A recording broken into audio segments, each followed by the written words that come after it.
said we're up.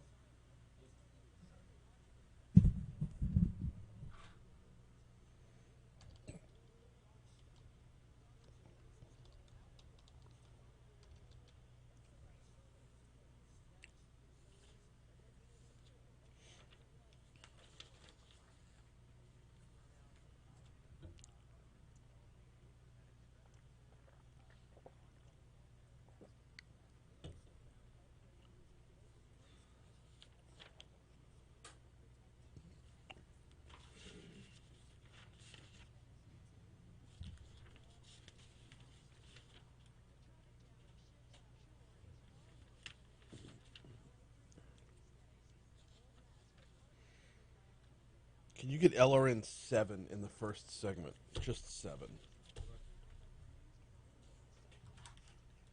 we doing our lead off and overview, or are we going straight into? I'm gonna I'm gonna do the whole rundown, but Will we use it again? yeah. All right, I'll be right back.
606, Talk 107.3 FM, WBRP. Good morning, everybody. Brian here with you.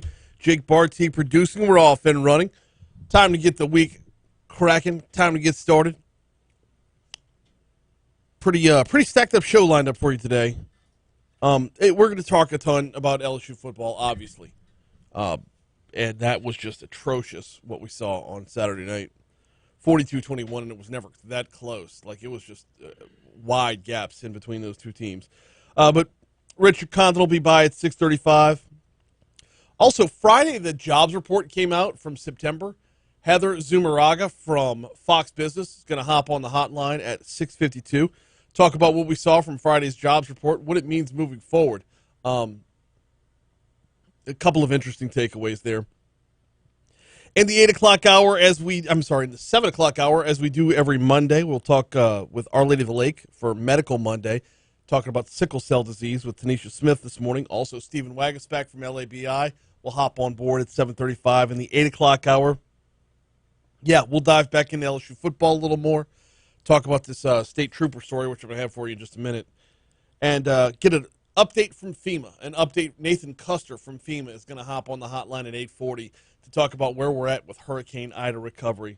That plus top stories and trending, outside in. Jake will have this day in history.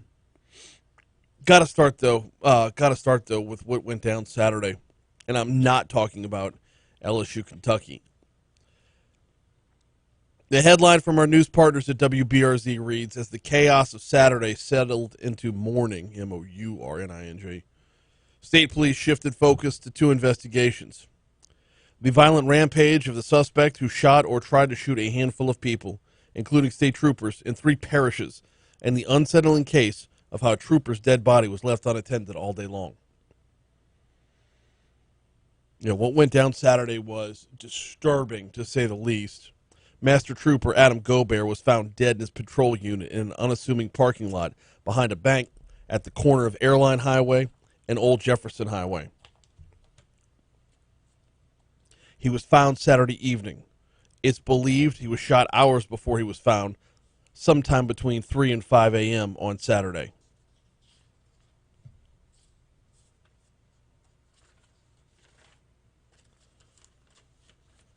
He was shot after what is being reported as a multi-para shooting spree. 2 people were left dead, 3 are left critically injured. State police say 31-year-old Matthew Meyer is now in state custody after shootings in Ascension Parish, Livingston Parish, and right here in East Baton Rouge Parish. Talking about the state trooper who was killed, Colonel Lamar Davis says one of the fatalities is one of their own. Preliminary information indicates that Trooper Gobert was shot and killed in the area in which an early morning homicide occurred. Gobert's a 19-year veteran of the state police force, veteran of the U.S. Army, trooper that exemplified the agency's highest priorities, quote, honor, duty, selfless service, and courage, said Lamar Davis when he held a late-night news conference. With our news partners over at WBRZ, Chris Nakamoto learned from sources that Gobert was shot in an area that's hidden from the busy highway of Airline Highway, which was less than 400 feet away. Sources told Nakamoto after hours of not hearing from Gobert on radio communication, a fellow trooper went looking for him. Gobert, of course, found slain behind the Capital One Bank at Airline and Old Jefferson. There's going to be a lot to come out about the investigation surrounding not just the shooting spree, but how Gobert goes the whole day without being found. Davis said, we're investigating how he went unfound for so long. There are some inconsistencies, information we're trying to gather. It's all currently under investigation. By the way, the suspect, it is worth noting this before we have to take a break here in just a minute. The suspect in the day-long attacks in the 3 parishes and an exhaustive manhunt. Suspect is named Matthew Meyer. He ambushed Master Trooper Gobert in his patrol unit. Meyer was arrested, so Davis, however, did not elaborate on an insinuation that there was a breakdown in details about what happened before and after Gobert was attacked. He added the agency is still piecing together the trooper's activities and those of the suspect. Meyer tied to a shooting death of Gobert, the death of a woman in Ascension Parish, the shooting and injuring of a man in Ascension, and a double shooting where victims survived in Livingston. He was captured after the day-long manhunt near where Hushitu Road meets the Amite River in Bayou Manchac, right around the EBR Ascension Parish line. He was captured around 10 o'clock Saturday night. Earlier Saturday, Meyer is also accused of trying to shoot another state trooper. So the events of Saturday, as they unfolded, will continue to unfold, and details will continue to come out. We will, of course, continue to follow them. But disturbing story, rough way to start off our Monday morning as well. But, of course, our prayers are with Gobert, his family, and Louisiana State Police this morning. We're going to take a quick break. When we come back at sports time, we all, I assume, know what happened with LSU Saturday night. So let's shift the focus and talk Saints first so we can get a little good news in there. Quick break. Coming right back on Talk 107.3. You know what I love about this time of year? The 3 F's. Fall, football, fishing. It's one of your indoor fishing games. Do what? Yeah, there was. No, I'm going to do it on the back end of this segment.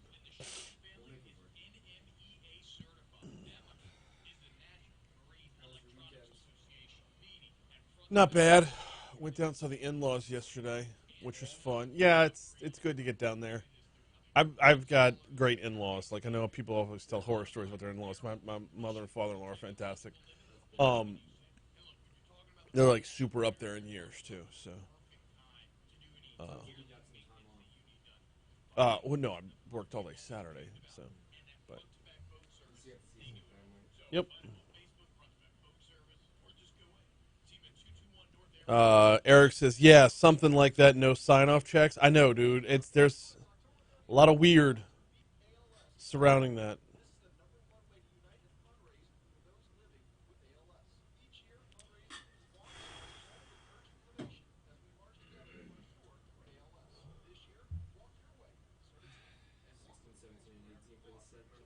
Yeah.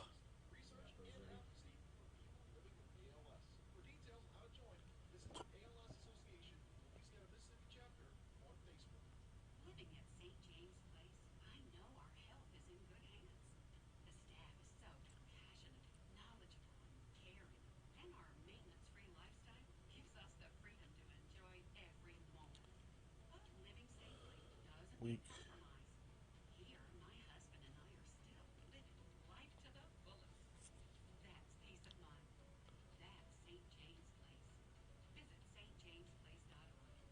Share.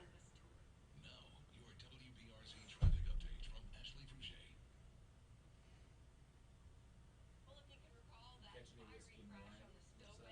No, I produce for LSU Sports Radio, so I'm doing the post-game show while they're doing their thing. I can well imagine when it was. Really? That's funny.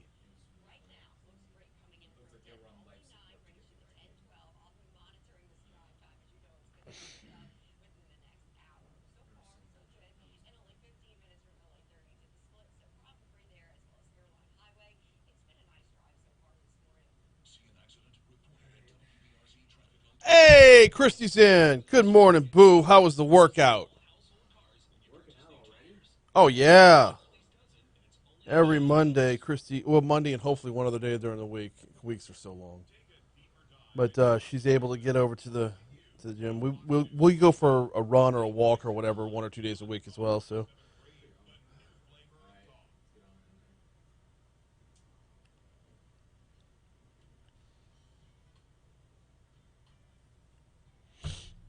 Oh.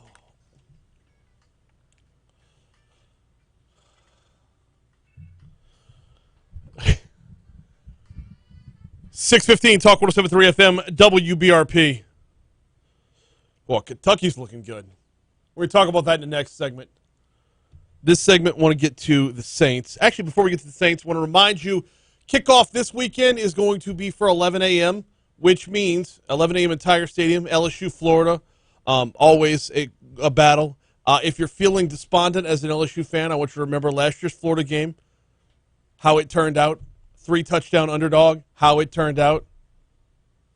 As Max Johnson, he started 2 games last year, went 2-0. That started with the Florida game. So, but it's an 11 o'clock kickoff. Tailgating is going to be tough going. If you don't want to be firing up the grill before dawn, maybe swing by Mathern's Market this week. Mathern's on Nicholson at Skip Burtman Drive. They are right across the street from Tiger Stadium. Time to get your tailgate trays rocking. And they can do breakfast trays. Yes, they can. Yes, they can. Get your menu set. Get ready for the Florida Gators. Swing by Mathern's on Nicholson at Skip Burtman Drive. Tailgating trays are available all week long. Look, don't put more stress on yourself than you absolutely have to. And if you want to fire up the grill after the game, fine, do that. But come on, it's an 11 a.m. kickoff. Let's maximize our time before the game. Save yourself a little time. Swing by Mathern's for your tailgate packages, your tailgate specials, your tailgate trays. Mathern's, Nicholson, Skip Burtman Drive, right across the street from Tiger Stadium. All right, Saints yesterday. Looking good. Looking a little bit better. I got to tell you, full disclosure, I didn't watch the game. I listened to it on the radio. Heading eastbound on I-12. Jameis Winston, however, throws 4 touchdown passes. Defense forced 2 turnovers. New Orleans defeats football team 33-22. Alvin Kamara had a big day, 122 yards from scrimmage. He had 2 touchdowns. I mean, every week we want to get a win. It's important. But, I mean, definitely going into a bye week is important. Just so we're not lingering on a loss, you know what I'm saying? So it felt good. Came out. I feel like we executed. We kind of a little sloppy in the beginning, but picked it up. Heading into the bye week, it is important. And by the way, where the Saints are right now heading into the bye week, important to remember after that bye week, getting a couple guys back from injury, not the least of which can't guard Mike. Mike Thomas could be back after the bye week. A big play in this game was a 49-yard touchdown pass from Winston to Marquez Callaway, which, full disclosure, won me some money in fantasy football. A 49-yard touchdown pass to Marquez Callaway to end the first half. Coach Sean Payton says his guys executed the Hail Mary perfectly. Part of a Hail Mary is giving ourselves a chance. We did it. Our landmarks were good. Marquez, found it. Listen, those things come up. We practice them, and I think that was pretty significant. Obviously, when you have something like that happen to you, it's pretty. It changes the obviously momentum. 3-2 record heading into the bye. Peyton says the team is heading in all the right direction, and the open week gives them a chance to kind of recharge a little bit. Seeing our identity as we're moving forward in this season. We have a bye now. It is what it is, and hopefully we can get some guys back. But it seems like we played a lot of games on the road because we have, and so it'll be nice to get back and get into our schedule. Guys will have some time away. Now, it's not going to be super easy on the way back in because, well, it's the NFL, and the NFL is just not super easy. But bye week, get Mike Thomas back, a few other names as well. You come back from the bye week and you take on the Seahawks, which, as of right now, as good as the Seahawks have traditionally been, as otherworldly as Russell Wilson's been, they're only 2-3. Anyway, 3-2 is a good spot to be, getting some key guys back after a little bit of rest. We got to check the Fox Business Report here. We'll check traffic, come back, talk a little LSU football. That's coming up next on Talk 107.3 FM.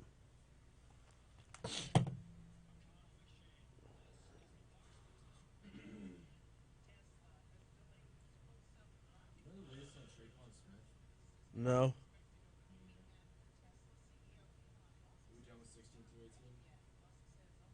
Yeah.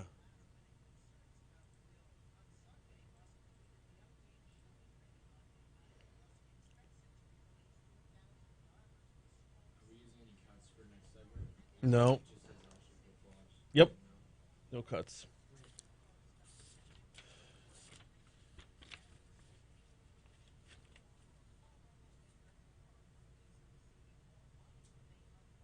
Actually, yeah, if you want to squeeze cut 5 in here, we could do that. Yeah. Okay.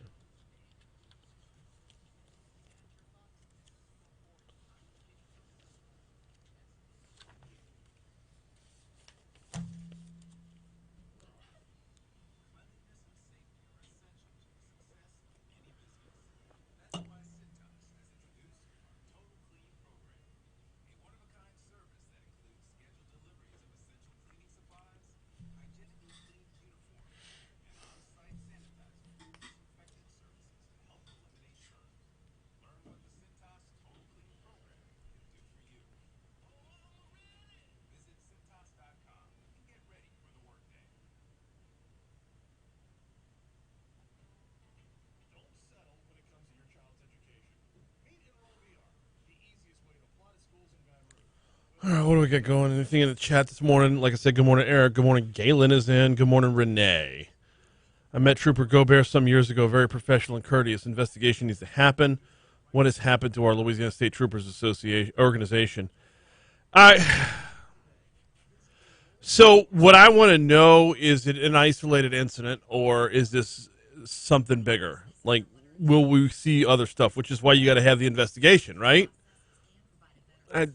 I don't want to jump to conclusions and do a whole sky is falling thing, which, interestingly enough, you're going to hear about when I talk about LSU here in a second. Did you get the highlights from the game that I sent? Okay. Can you get me Ty Davis Price's second touchdown? On Malik Neighbors' touchdown.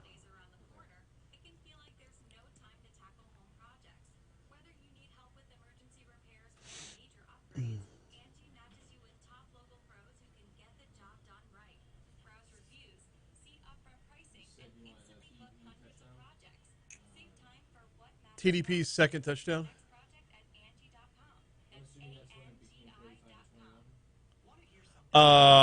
Give me 4.1 and 4.2. The way that I organize the highlights, quarter, and then the number of highlight within that quarter. So anything with a 1 in front of it would be the first quarter highlights. Obviously, there were no first quarter highlights. So if you see one of them has a 3 and one of them has a 4, the one with a 3 would be the earlier one.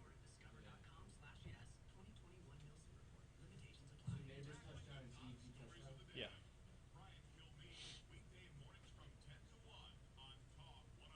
And Orgeron and LRN 5. What do you want first? I thought Neighbors and TDP.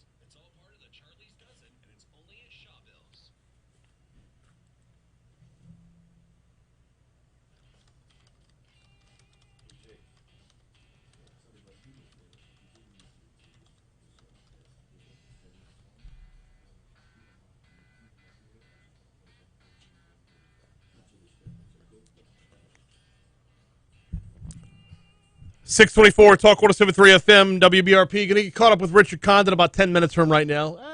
Counting weather report, probably 11 minutes from right now. Also, jobs report. The September jobs report came out on Friday. Heather Zumarraga from the Fox Business Report going to hop on board at 6:52 to talk about it. Right now, though, we got to discuss what went down Saturday night in Lexington, or it's 6-0. I think we could start to call it Flexington. Oh, Kentucky's looking good. Kentucky is looking really good. Just decimated LSU Saturday night. As for the game itself, let's start there before we broaden out to the other topic.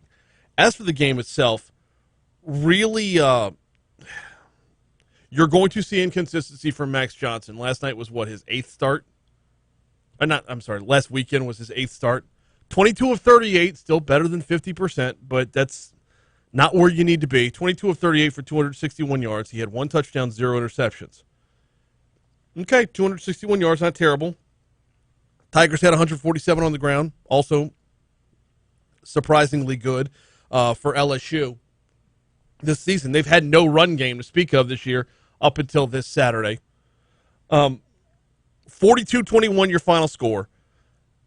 Kentucky had this thing in hand. I mean, it was 14-0 at halftime. It looked lackluster at best in the first half, but you didn't feel like they were out of it. See how they come back in the second half before determining whether or not, LSU was going to be just packed in for the night.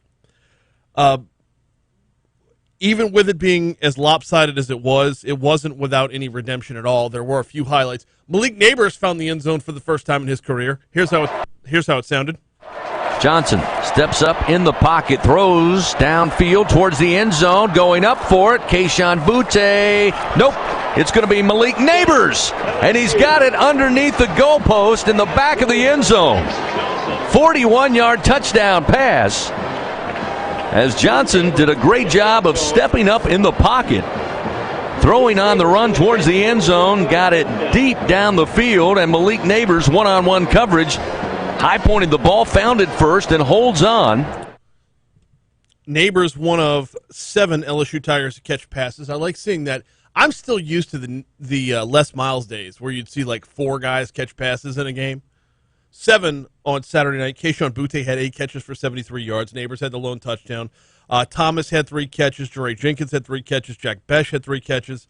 Then Devontae Lee and Deion Smith each had 1. The real surprise Saturday was in the run game, as Ty Davis-Price had 147 yards and 2 touchdowns. Here's how the second one sounded. It's a 9-yard gain. He'll hand it off to TDP. Thought about going airborne, stays down, and falls back into the end zone. Touchdown, Fighting Tigers. Ty Davis-Price with his 2nd rushing touchdown of the season, 2nd of the night. And it makes it 35-20 with a point after upcoming. 35-20 would be 35-21 after the extra point, and then 42-21 was where it closed out. Noting from what we saw all last week, what the conversation was all last week into Saturday night, all anybody wanted to see last week was an improvement in the run game. And we got an improvement in the run game. The part I don't understand about this team, the part that's so confounding about this team, though, is it seems like there's always a base uncovered. I know, that's baseball reference. There's always something that's left open. They'll put up fantastic stops on 1st and 2nd down, only to have, give up 17 on 3rd down.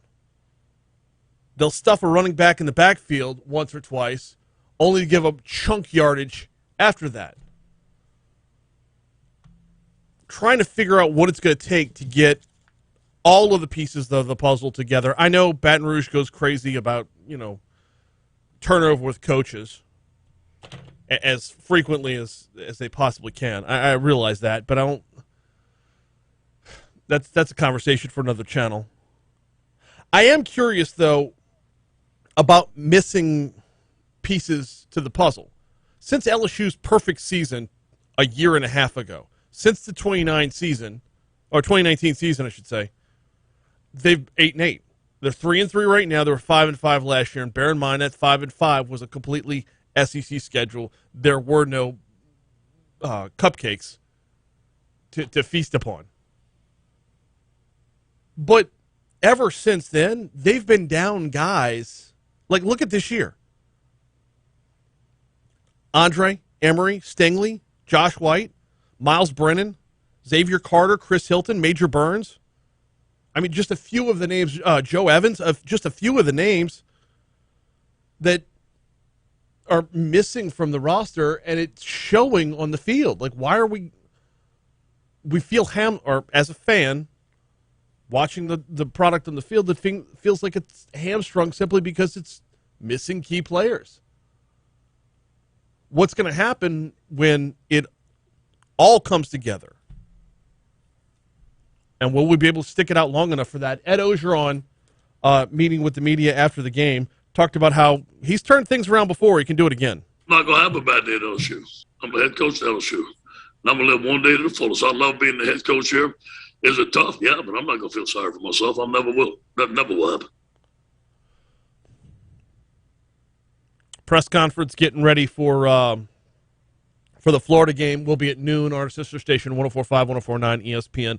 Coming back with Richard Condon next on Talk 107.3.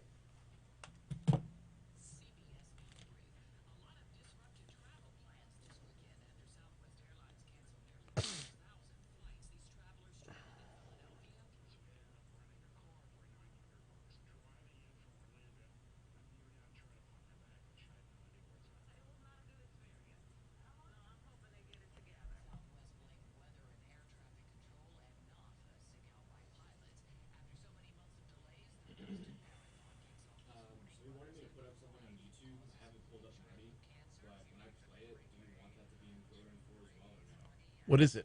It's LSU versus Florida 1987. Yeah, absolutely. Yeah, the only thing we can't do on YouTube is music that is licensed.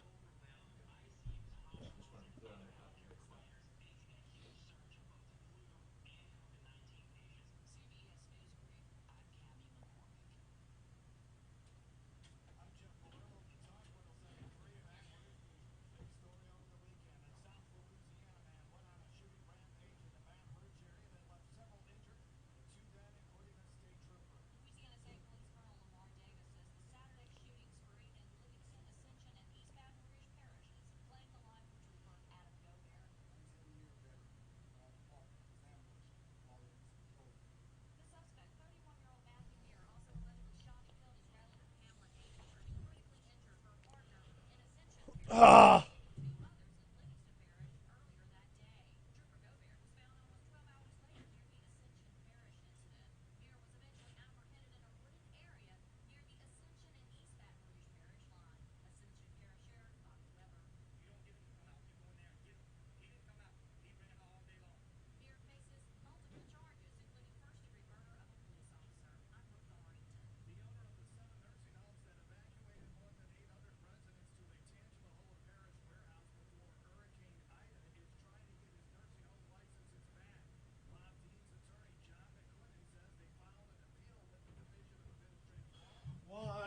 Why do pins grow legs? Why do pens walk away? Highlighter. Don't need a highlighter. Son of a bitch. Highlighter? No, I don't need a highlighter. I need an ink pen. Or my pencil. I got an extra one. You have an extra? I don't need to steal your pen. There's two that's on the desk. Okay.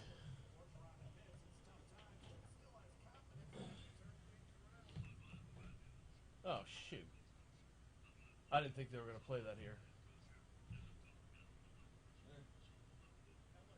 I wouldn't even know. Now, your WBRZ traffic update from Ashley Rouge.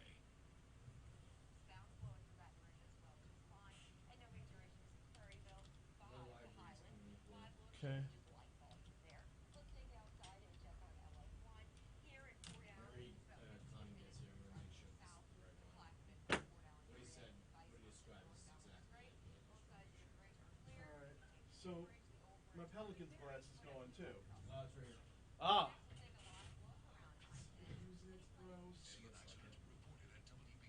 I'll be back, YouTube. I gotta go watch this. Got leather and all three. Oh,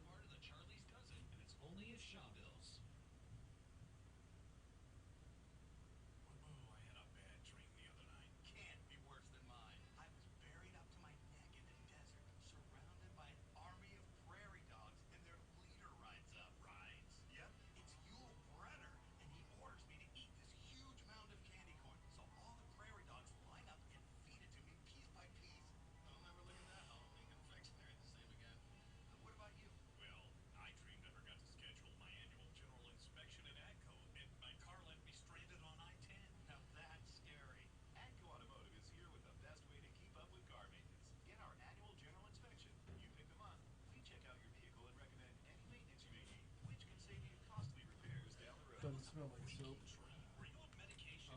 Said it doesn't. I didn't have dish soap. I used hand soap. You know. Is this the right thing, by the way? This video? Oh, yeah, that's cool. And then, yeah, I think that's about the point where the crowd, you get a little bit of that at the end, Jay, and you can just fade it out. Whatever you think is cool. You can give me a look if you're excited. That's cool. B, what you doing, brother? How you make? All right. Drove down to Pearl River yesterday to see the in-laws. How was that? Nice. Nice. Good to get down there. Man, I'll tell you, I know everybody knows this, man. If you marry a girl with a good family, Oh. that makes such a whale of a All difference, the man. difference in the world. Unfortunately, both of my in-laws are gone, but man, they were great people. Gotcha. Hey, Jake, I'll probably go to that like right off the bat, and then we can just that way you can make it easy. Where it's time good. You don't have to worry about when am I going to go to it. We'll just do it early. Yeah, that's cool. Just to give you a heads up. Where do you want to start? You like this day in LSU football. Real quick. He's got some video. Okay. Now, one thing I got to tell all 4 TV stations, stop doing this. Just stop. Don't just leave your hand. Okay. Not that bad. Okay. State troopers, man. They need a new PR person. Cool, I wouldn't want that job. Holy McGowan. Coach, what's going on? You know, I hate to rip them, but are you telling me nobody knows a man's been dead in his vehicle for 12 hours? What the hell is that? I don't know how that happened. Hey, God bless. I don't want anybody to lose their job. We had the one up in Monroe who caused a crash that killed people. We got the other one allegedly that was drinking with an LSU female band member. We got Orgeron's guy doing this going into the Rose Bowl. Stop it! It's just amazing, man. You remember they were like the Royal Mounties at one time, outside of the Queen's Palace. They were like, you follow me? Yeah. Role models. I don't know what the hell's going on. And I'm not worried about ticking them off because they're going to give you a ticket anyway. It doesn't matter who you are. They're going to give you a ticket. Ain't like the local guys. That's where you're basing all this? Hell right.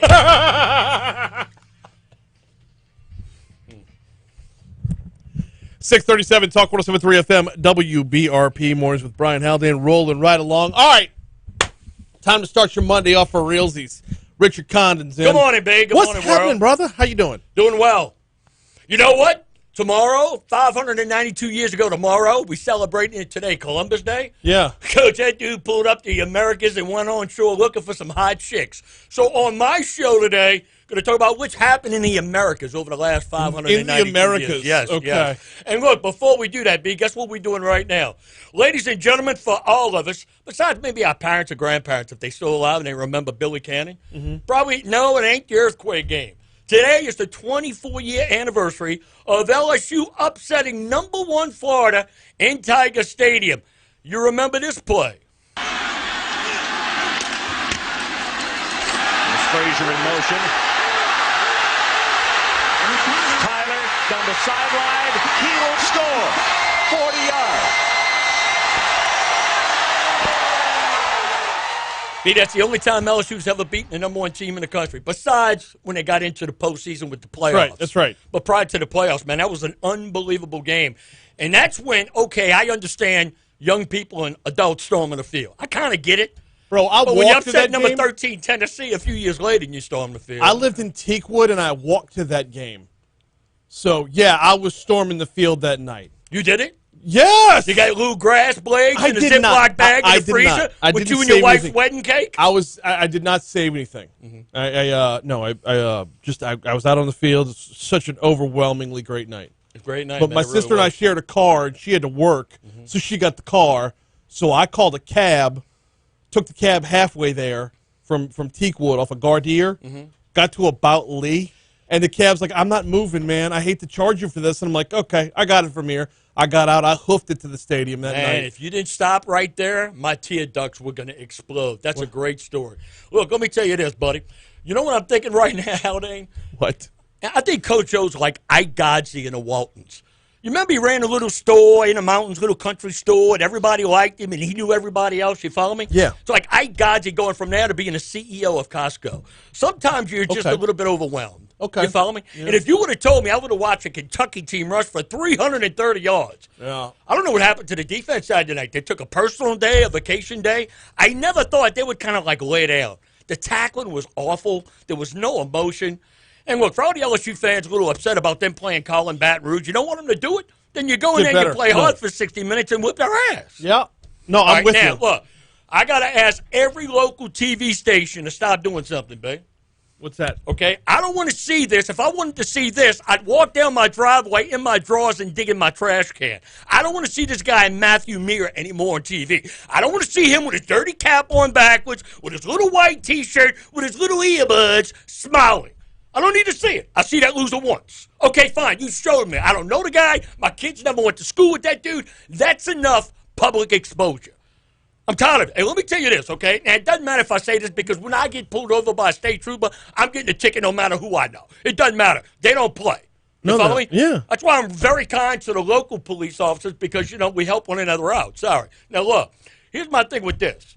Why am I going to see this guy, state trooper, according to Fox, and it's still being investigated, deceased in his car for 12 hours? You got that. You got the state trooper up in Monroe who caused a deadly crash. He's back on the job. You got another state trooper allegedly partying it up with a female band member. You got Coach Orgeron's Hulk. He's doing this, pointing to his bicep, walking into a Rose Bowl. I wouldn't want to be the PR right now for the state police. And I remember years ago, man, you still respect them. They're law enforcement people. I get that.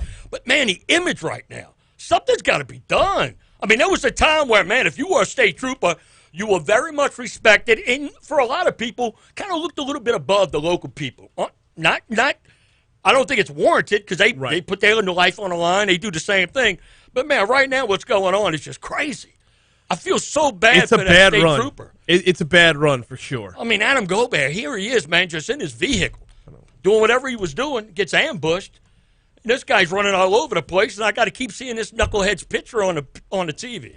Anyway. Well, you got to have the picture on the TV, Rich. Once. I get it. No, I saw it again this morning. Once for you, sure. But you're working under the assumption that everybody's watching every newscast, Rich. But, we talk about why people do what they do. And I don't know what was going through this guy's head besides he's nuts. What I don't understand is, like, they always say, like, school shootings and different shootings, they do it for attention. They do it for attention. For whatever reason, in their demented mind, that's why they do it. So what we're going to do, we're going to keep showing this guy and showing this guy and showing this guy.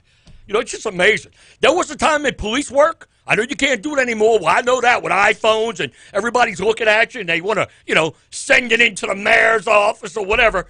There was a time that guy, no way, is coming apprehended alive. No way. No. He's not coming in. No. He's not coming in because guess what? There's nobody with a phone looking. There's no ninny. Oh, well, I'm going to call and report because he did it the right way. And they said, man, years ago when my dad was NOPD, that guy, well, and guess what? Yeah, he had a gun. If he didn't, he did what he did then. So bad. No, it's true, man. That's I know it's true. But it's just ridiculous. I mean, was nobody like GPS on the state trooper's car? Was there not GPS where after like 3, 4, 8 hours? Hey, anybody seen state trooper?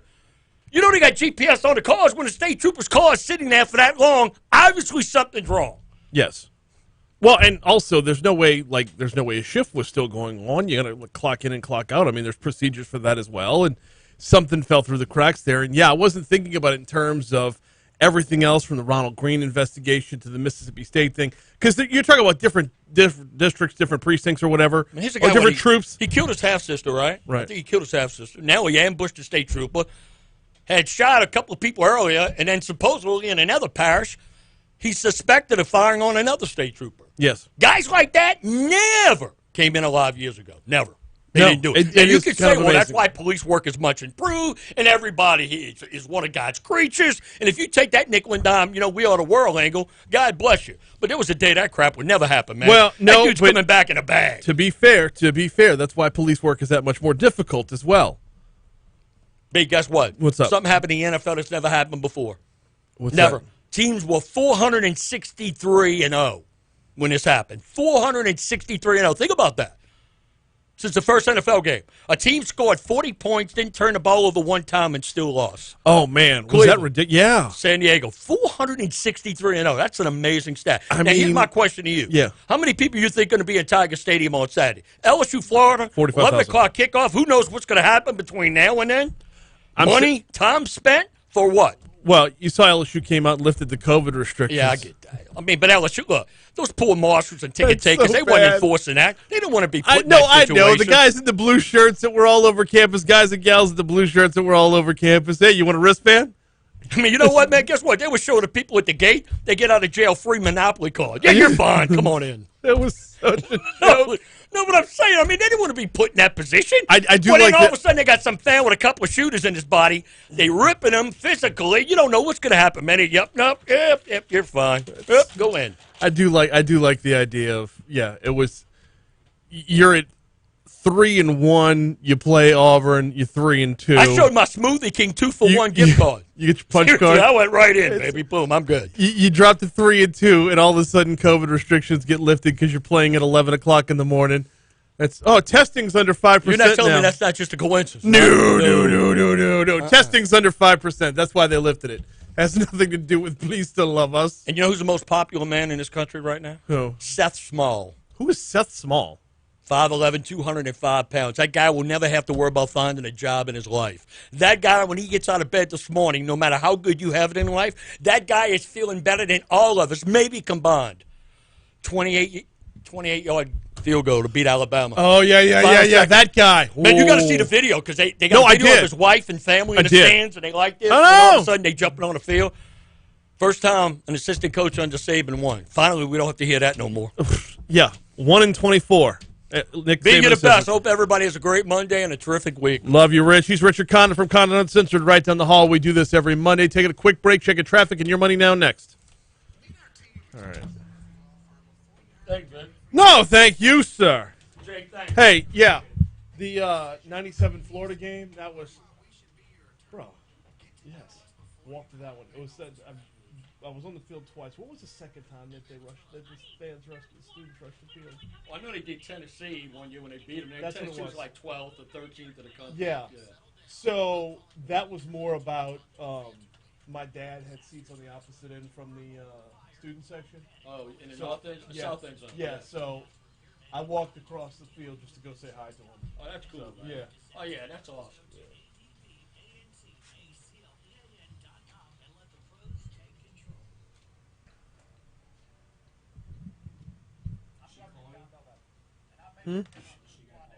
Yes.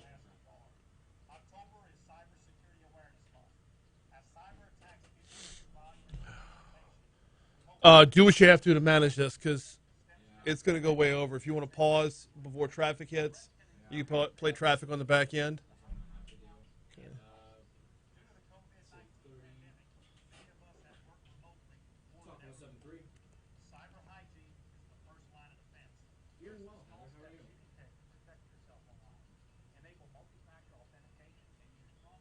Yes, we're currently on a break. We're going to be hitting live in a couple of moments, and we'll get you in. Yes, it sounds perfect. Morning. I'm sorry? Hello? Oh, sorry. Someone distracted me. Yeah, we'll get you in momentarily. Yes. No, it's on sale, actually.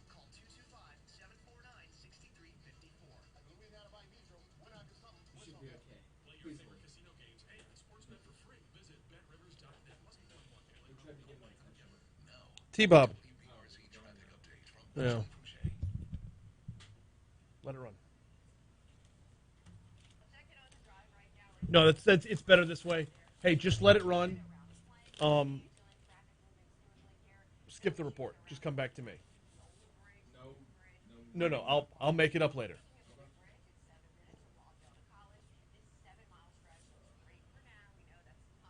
Actually, you know what? Hang on. You get 10 seconds. Just pot it down and pot up. Pot it down and pot up your money now. That's fine. Good.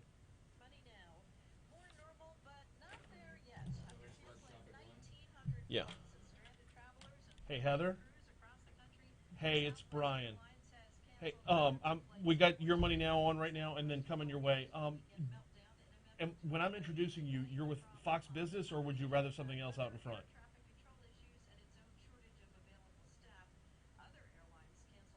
Okay, all right. Hang tight, coming your way.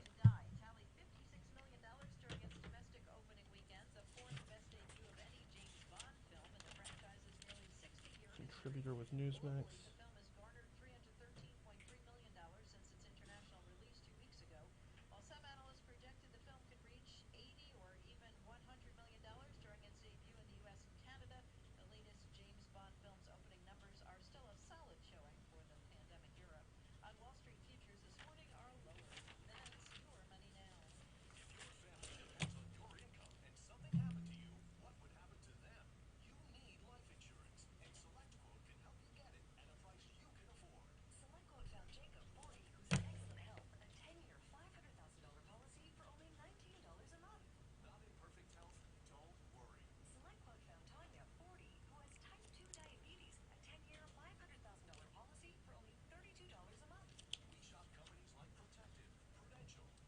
The only one I've done is Matherns, right? I owe you a mooyah.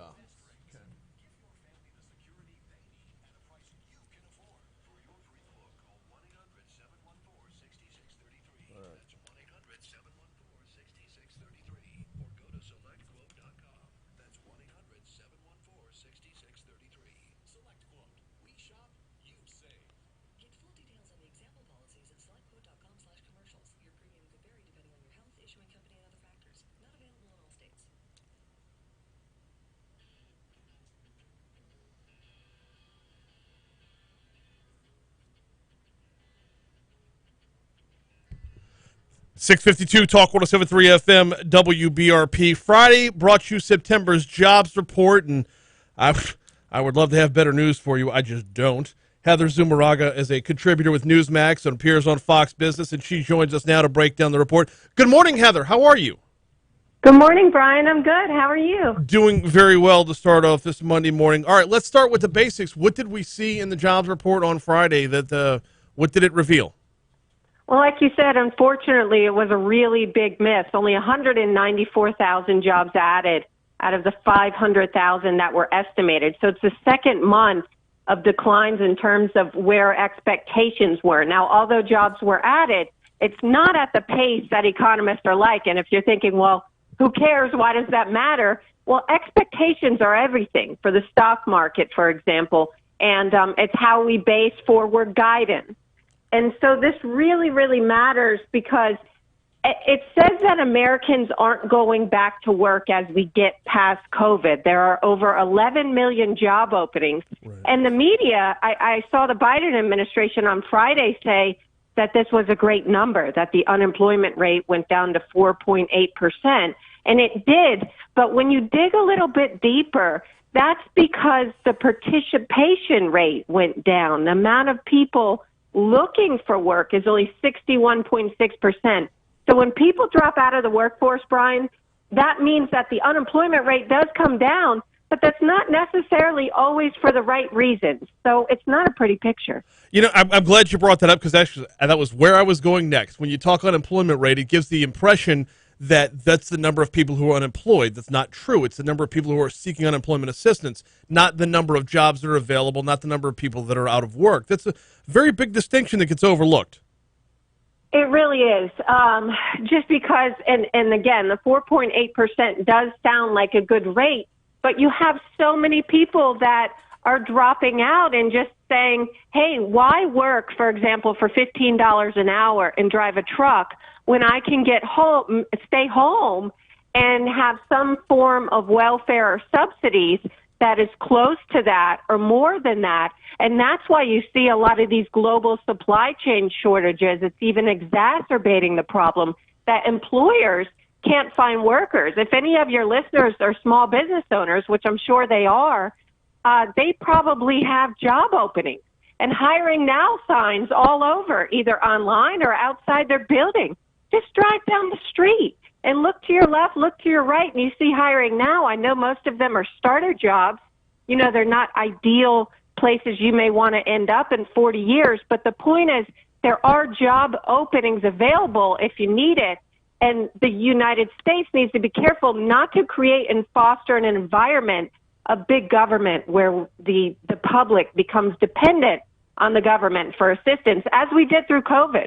But we're getting past COVID now, so there's no excuse. Let's talk about the COVID aspect of this as well. And when you break down the jobs report, is there anything telling us that the states where they're keeping the most COVID restrictions in are the states where the fewest people are going back to work?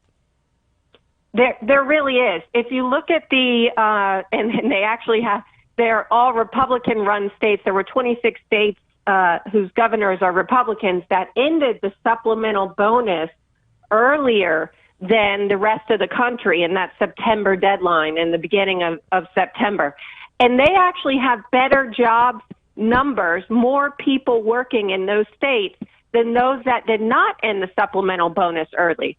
And one statistic, when we had the supplemental bonus, the $300 per week or the $600 per week extra on top of unemployment, 1/3 of Americans were actually making more.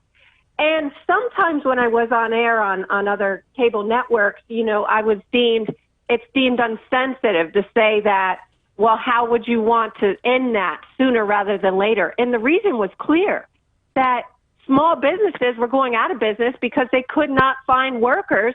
And now, if you don't own a business, it is impacting you because you can't get food at the grocery store. You can't get goods and supplies you need in other various stores.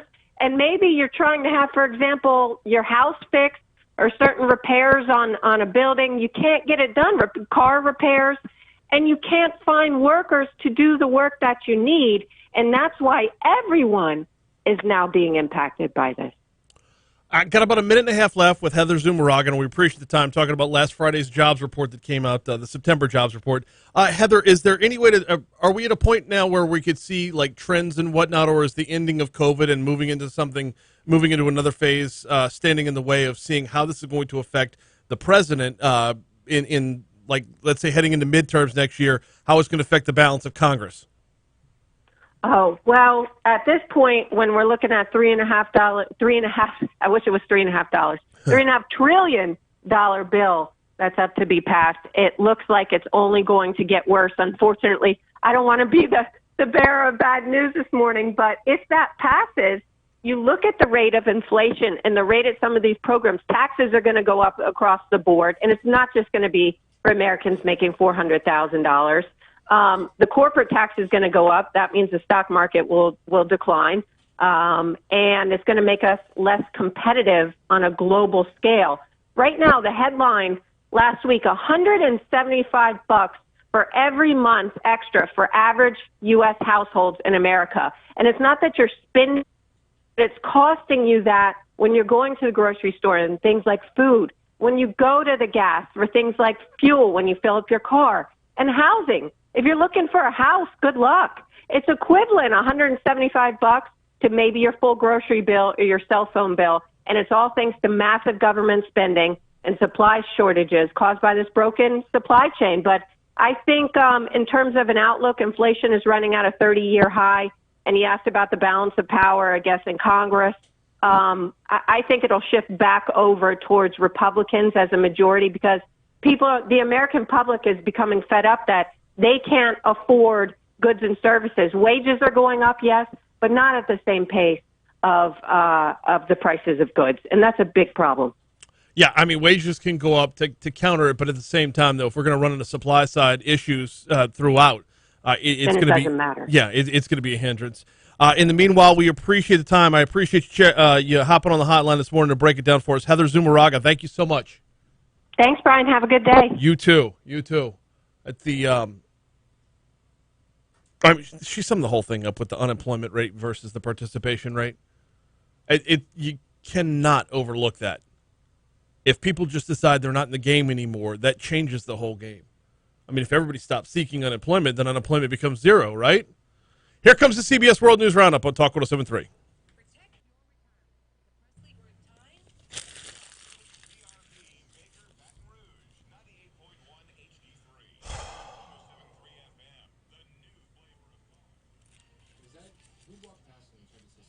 T-Bob. Yeah. No, he was just saying hi.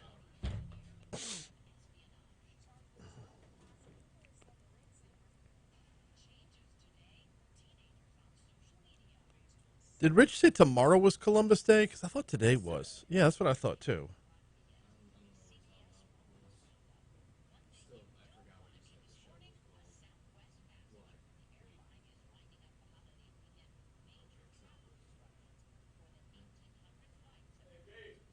Yeah!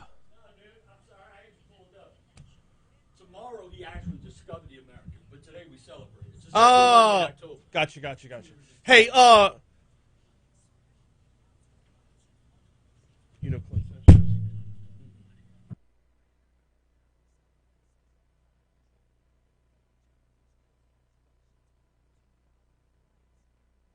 Clint's with that crew that's down there in Grand Isle right now. Yeah. He says, send Richard our best. Oh, he's a good dude, man. He's fantastic. You don't Love realize, that guy. Brian, I know you do because you're in the news cycle. You don't realize how many people who do it that are accountants, just all walks of life, and they take vacation time and personal days to go do that. You know, as great as the Cajun Navy is and groups like this getting together, there's so many people in the private sector. Oh. They just do it. You know, Yeah. they come home, they go to work, they go out, they do it again. Yeah. I mean, just great people, man, to give back like that. Yeah. Clint is Baton Rouge Fire full-time. Right. But yeah, some of those guys, Hey, that elite training force. Are you going to bring me aboard to be an assistant coach? Coach, let's do one together. With Let's do Abby's one team? together, yes. Oh, man. No, where I'm going to need you is when James is coming up. I got problems there. My son? Who's in kindergarten? It's a mess, man. Kindergarten basketball, it's a mess. You know Let me who's tell you something. There's nothing worse, and you know, I love my daughter. I still do, obviously. Nothing worse than going and watch 6-year-olds play soccer. I don't care. Oh! I'd rather a 4-year-old just chop down that tee all day long. Yeah. And the ball just falls right there. Watching little girls play soccer, Jesus. God bless my daughter, but it's like, the only thing worse than that was going to the Nutcracker twice every day to watch her be a shell. And we had to drop her off at practice for months. And all she did stand in the corner with a freaking shit like Chef Boyardee. Well, that's the hell I could have did that before she got on the school bus. Christy, no, hey, focus. We had to drop her off, Haldane, at the River Center. I go, that's so bad. bad. We had to drop her off for that? That is so bad. See, this is why I love sports. You know, I mean, if she had like a line, Hawk, who goes there? I get it. Right flexion, a whole bit. So when's Christy? She's up next. Well, that's her over there. She's a chef. And there's, you know, Mick, whatever. Well, that was wonderful. We get to go home, take a nap, and come back and see the nightcap. 2 shows a day. Wow. 2 shows a day, Rich. How you like that? Hey, babe. Yeah. So you used to get paid when Chrissy was in dance recitals. You know, when you go see your daughter, she's in like 4, number 20. I go out to the car, drink a couple of beers, listen to LSU baseball. I say, text me when she's coming up again. I got to see that. Look, neither one of my daughters did dance. Oh, and I am forever grateful. Forever grateful.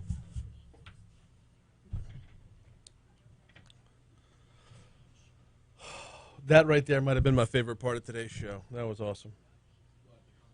Yeah.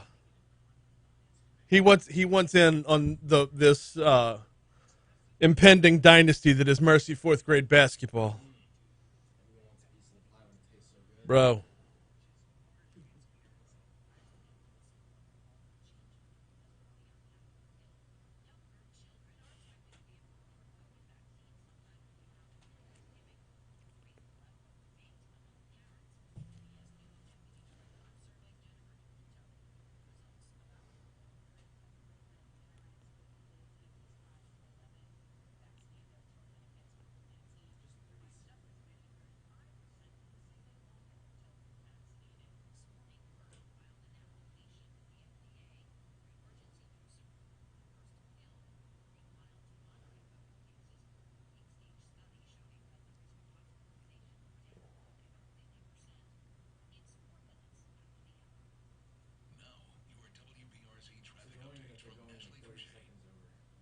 That's the whole thing. If at 7 o'clock, it's not. There's no hard time there.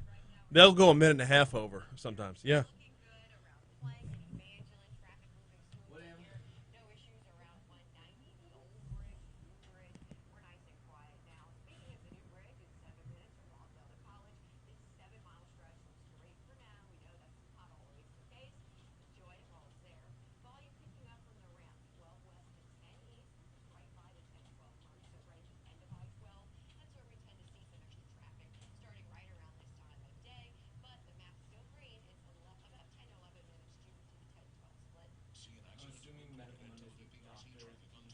No, nurse practitioner.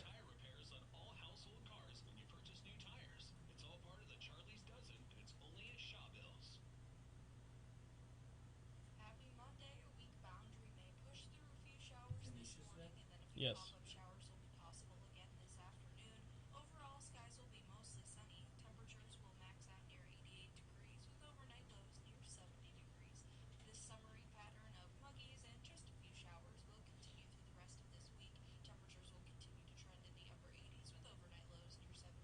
Do they not have a year-by-year record of this team? I'm not going to be able to make my point without this. Shit, I gotta do it.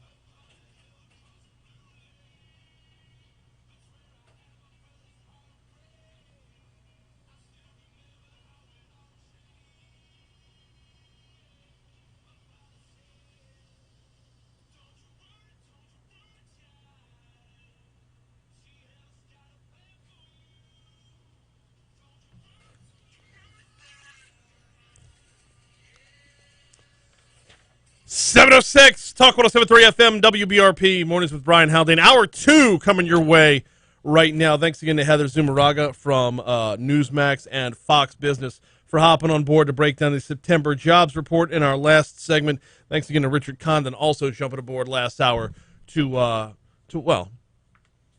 break down a little LSU football, talk a little Louisiana State Police, which we'll have more on as the show wears on. Hey, this hour we've got Medical Monday coming your way. We've also got Stephen Wangus back. That's we're going to be talking sickle cell disease and Medical Monday with Tanisha Smith from Our Lady of the Lake, and of course Stephen will be breaking down. We had the jobs report on Friday. Well, let's talk jobs within Louisiana and what we're looking at from the Louisiana Association of Business and Industry. Right now, though, we start off the 7 o'clock. You know what, though? Let's start the 7 o'clock hour. Top stories and trending 60 seconds from right now. Before that, do need to tell you about the folks over at Mooyah. Do need to put a little bug in your ear about what you're going to do for lunch today. And I'm suggesting a burger, a delicious cheeseburger with the best, freshest ingredients out there. Fresh vegetables cut daily, fresh potato buns. They bake their buns daily as well. They use the certified Angus beef. You're not going to find a better burger out there. I'm a Double Diablo guy. And I can tell you, everybody who has responded back to me enjoying the Double Diablo has been thoroughly satisfied as well. Double Diablo, if you don't know what it is, it's over at Mooyah Burgers, Fries, and Shakes, both locations. They've got Segan Lane, just north of Industrialplex, and Blue Bonnet at Highland Road. Both locations you're going to find the Double Diablo, which has jalapenos on it, Cholula sauce, pepper jack cheese. You got a little bit of spicy going on there. Saying, Brian, it's a little hot for my taste. Well, counterbalance that with sweet. Go with some sweet potato fries, dip them in honey. Indulge yourself on a Monday. Have yourself a fantastic lunch. And you don't have to go Double Diablo. If you just want the MDC,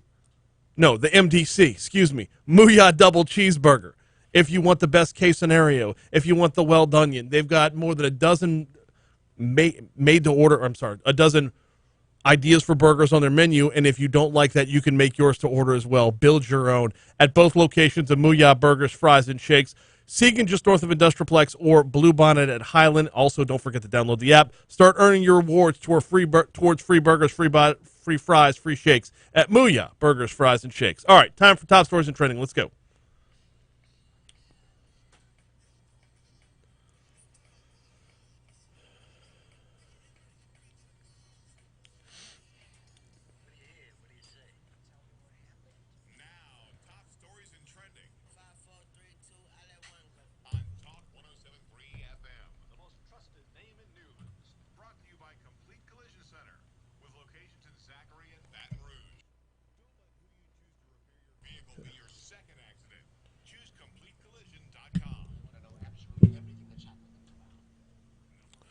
There was an expungement event over the weekend. The district attorney's office held a free vaccination event where residents could get their shot and have help filling out records for expungement paperwork. EBR District Attorney Hiller Moore said members of his office and the public defender's office and the clerk of court's office were helping fill out expungement paperwork Saturday afternoon at the Dr. Martin Luther King Jr. Community Center. To qualify for potential record expungement, folks had to have 5 years have passed since completing the sentence for a misdemeanor, 10 years since completing the sentence for a felony. Moore said the event typically happens monthly at City Hall. He added that the office also helped fill out fee waiver forms for all of those who qualified as well. Saw this story Friday. Want to make sure we got to it this morning. There were plenty of heartwarming reunions at Baton Rouge as a group of service members returned home Friday.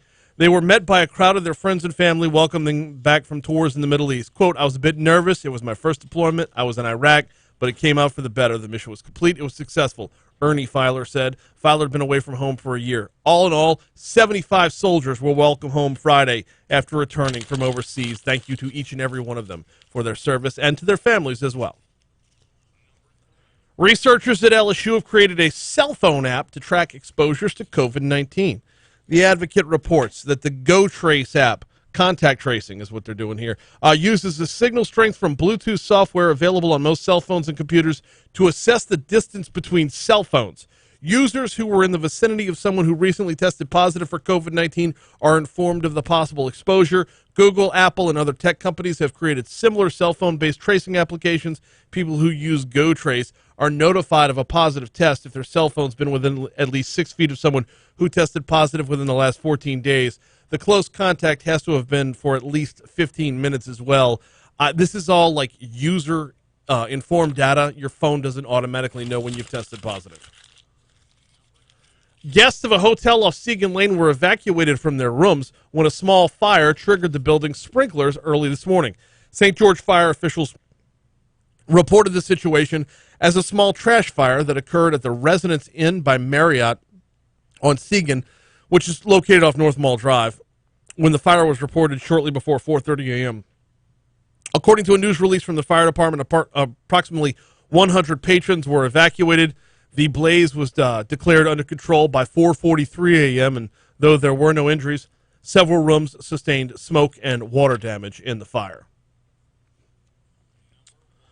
A state policeman was found dead in Ascension Parish Saturday evening as law enforcement searched for a gunman who put 3 parishes on edge this weekend. State police said Matthew Meyer shot and killed Master State Trooper Adam Gobert in an ambush Saturday morning. Meyer was taken into custody late Saturday night after a manhunt that went on for most of the day. Gobert was a 19-year veteran of the force who lived a life dedicated to keeping the public safe, head of State Police Colonel Lamar Davis said in a tribute to Gobert late Saturday. The trooper was found shot at the corner of Old Jefferson and Airline Highway around 6 p.m., where a massive law enforcement presence was noticed. Meyer ambushed Gobert hours earlier, Davis said, in a 3-parish crime spree. In all, 5 people were shot, 2 were killed, Master Trooper Gobert and a woman at another crime scene, and another state trooper was fired upon as well. That's a look at your top stories. Here's a look at what's trending this morning. Is there a strike on the way in the movie business? More than a dozen film projects in Louisiana could be impacted by the potential industry strike. Lights could soon go dark on film sets across the state. Tens of thousands of entertainment industry workers nationwide supporting a potential work stoppage over on-set conditions. As negotiations continue between film industry workers and the Alliance of Motion Picture and Television Producers continue, the possibility of a strike remains possible. Quote, "This affects true Louisiana folks," said Cody Parker. "This is not a Hollywood thing. This is a Louisiana thing also." The employees represented range from set and costume designers to sound, construction, special effects workers. Basically, those involved in this, it's the end of the industry, the part of the industry that Louisiana's been working on, like really shoring up, firming up to have our own workforce in this area. Working with Corey Parker, I'm going to have him on the show at some point during the week to talk about the possible strike and the effects on Hollywood South and the movie business in Louisiana. That is a look at your top stories in trending, presented by Complete Collision Center. You can check them out online at CompleteCollision.com. Don't let who you choose to repair your vehicle be your second accident. Check out CompleteCollision.com. Quick break. When we come back, we're going to talk sickle cell disease with Tanisha Smith as part of Medical Monday, next on Talk 107.3. I didn't have time to do the full live read there. I'll get to it.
Yes, it is time for Medical Monday, and we're going to talk sickle cell disease this morning. Time to welcome Tanisha Smith into the show. Good morning. How are you? Good morning, Brian. How are you? Doing very well this morning. Sickle cell disease. Yes. Let's start with the basics. What is sickle cell disease? Great, great. So sickle cell anemia, it's a very complex genetic disorder that affects the red blood cells. In fact, it is the most common genetic disease in our country. So our sickle cell patients have red blood cells that are crescent-shaped, so kind of shaped like a sickle. Whereas if you think about a regular red blood cell, it's round and it travels through the blood vessels with no problems at all. Because the red blood cells in our sickle cell patients are shaped or as sickles, they're hard and they're sticky, and they get stuck in the blood vessels, making it very difficult for blood and oxygen to get to the patient's organs and tissues. And this can manifest multiple complications and problems throughout their lifetime, some as early as childhood, Brian. What kind of problems as early as childhood, and how do those problems evolve throughout the course of someone's life? Well, as I said, those sickle-shaped cells, they block the blood vessels, and so when they deprive the organs of blood flow and oxygen, I tell people that every organ that needs blood can be affected. So patients can experience these severe pain episodes. They can experience strokes, some in as early as 3 and 4 years of age, infections, pulmonary hypertension, kidney disease, eye disease causing blindness. I have some patients in their 20s who have lost eyesight, joint replacements, and not to mention the resulting depression and anxiety from having a lifelong disease that causes so many problems. And sadly, again, many of these complications start in childhood, which has a huge impact on their lives and their ability to achieve educationally as they would like to. We live in a state where heart disease runs rampant to begin with. Do these things compound, or can they be kept separate?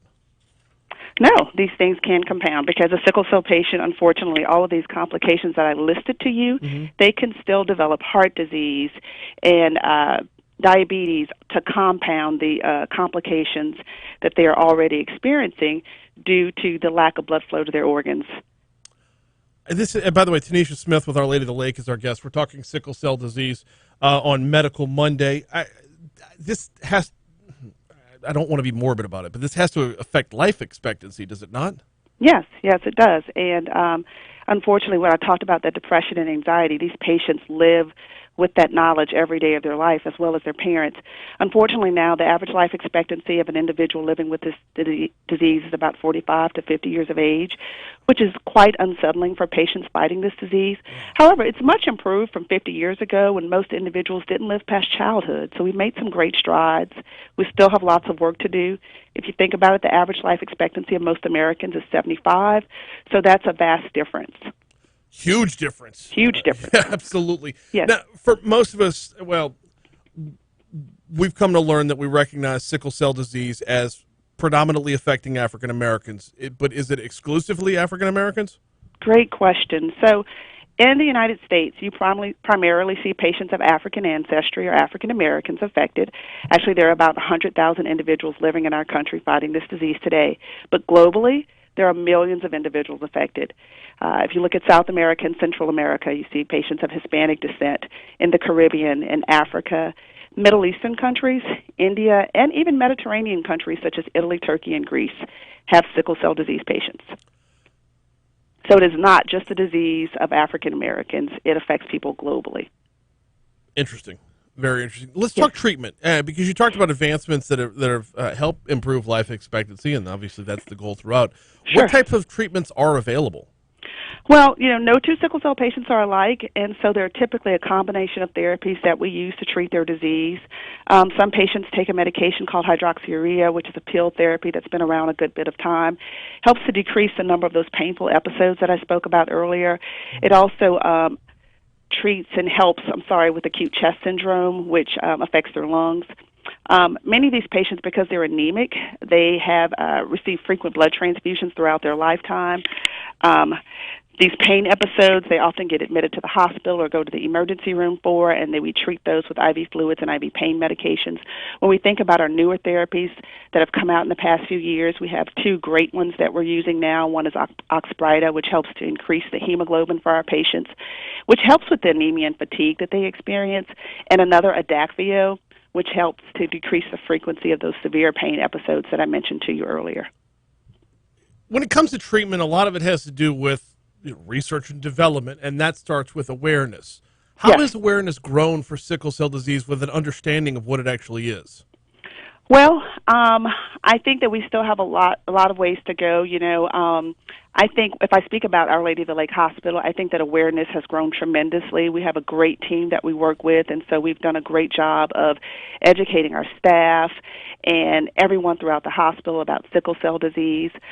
We have a wonderful foundation here in Baton Rouge, the Sickle Cell Association of South Louisiana, who is a great resource and support for patients living here.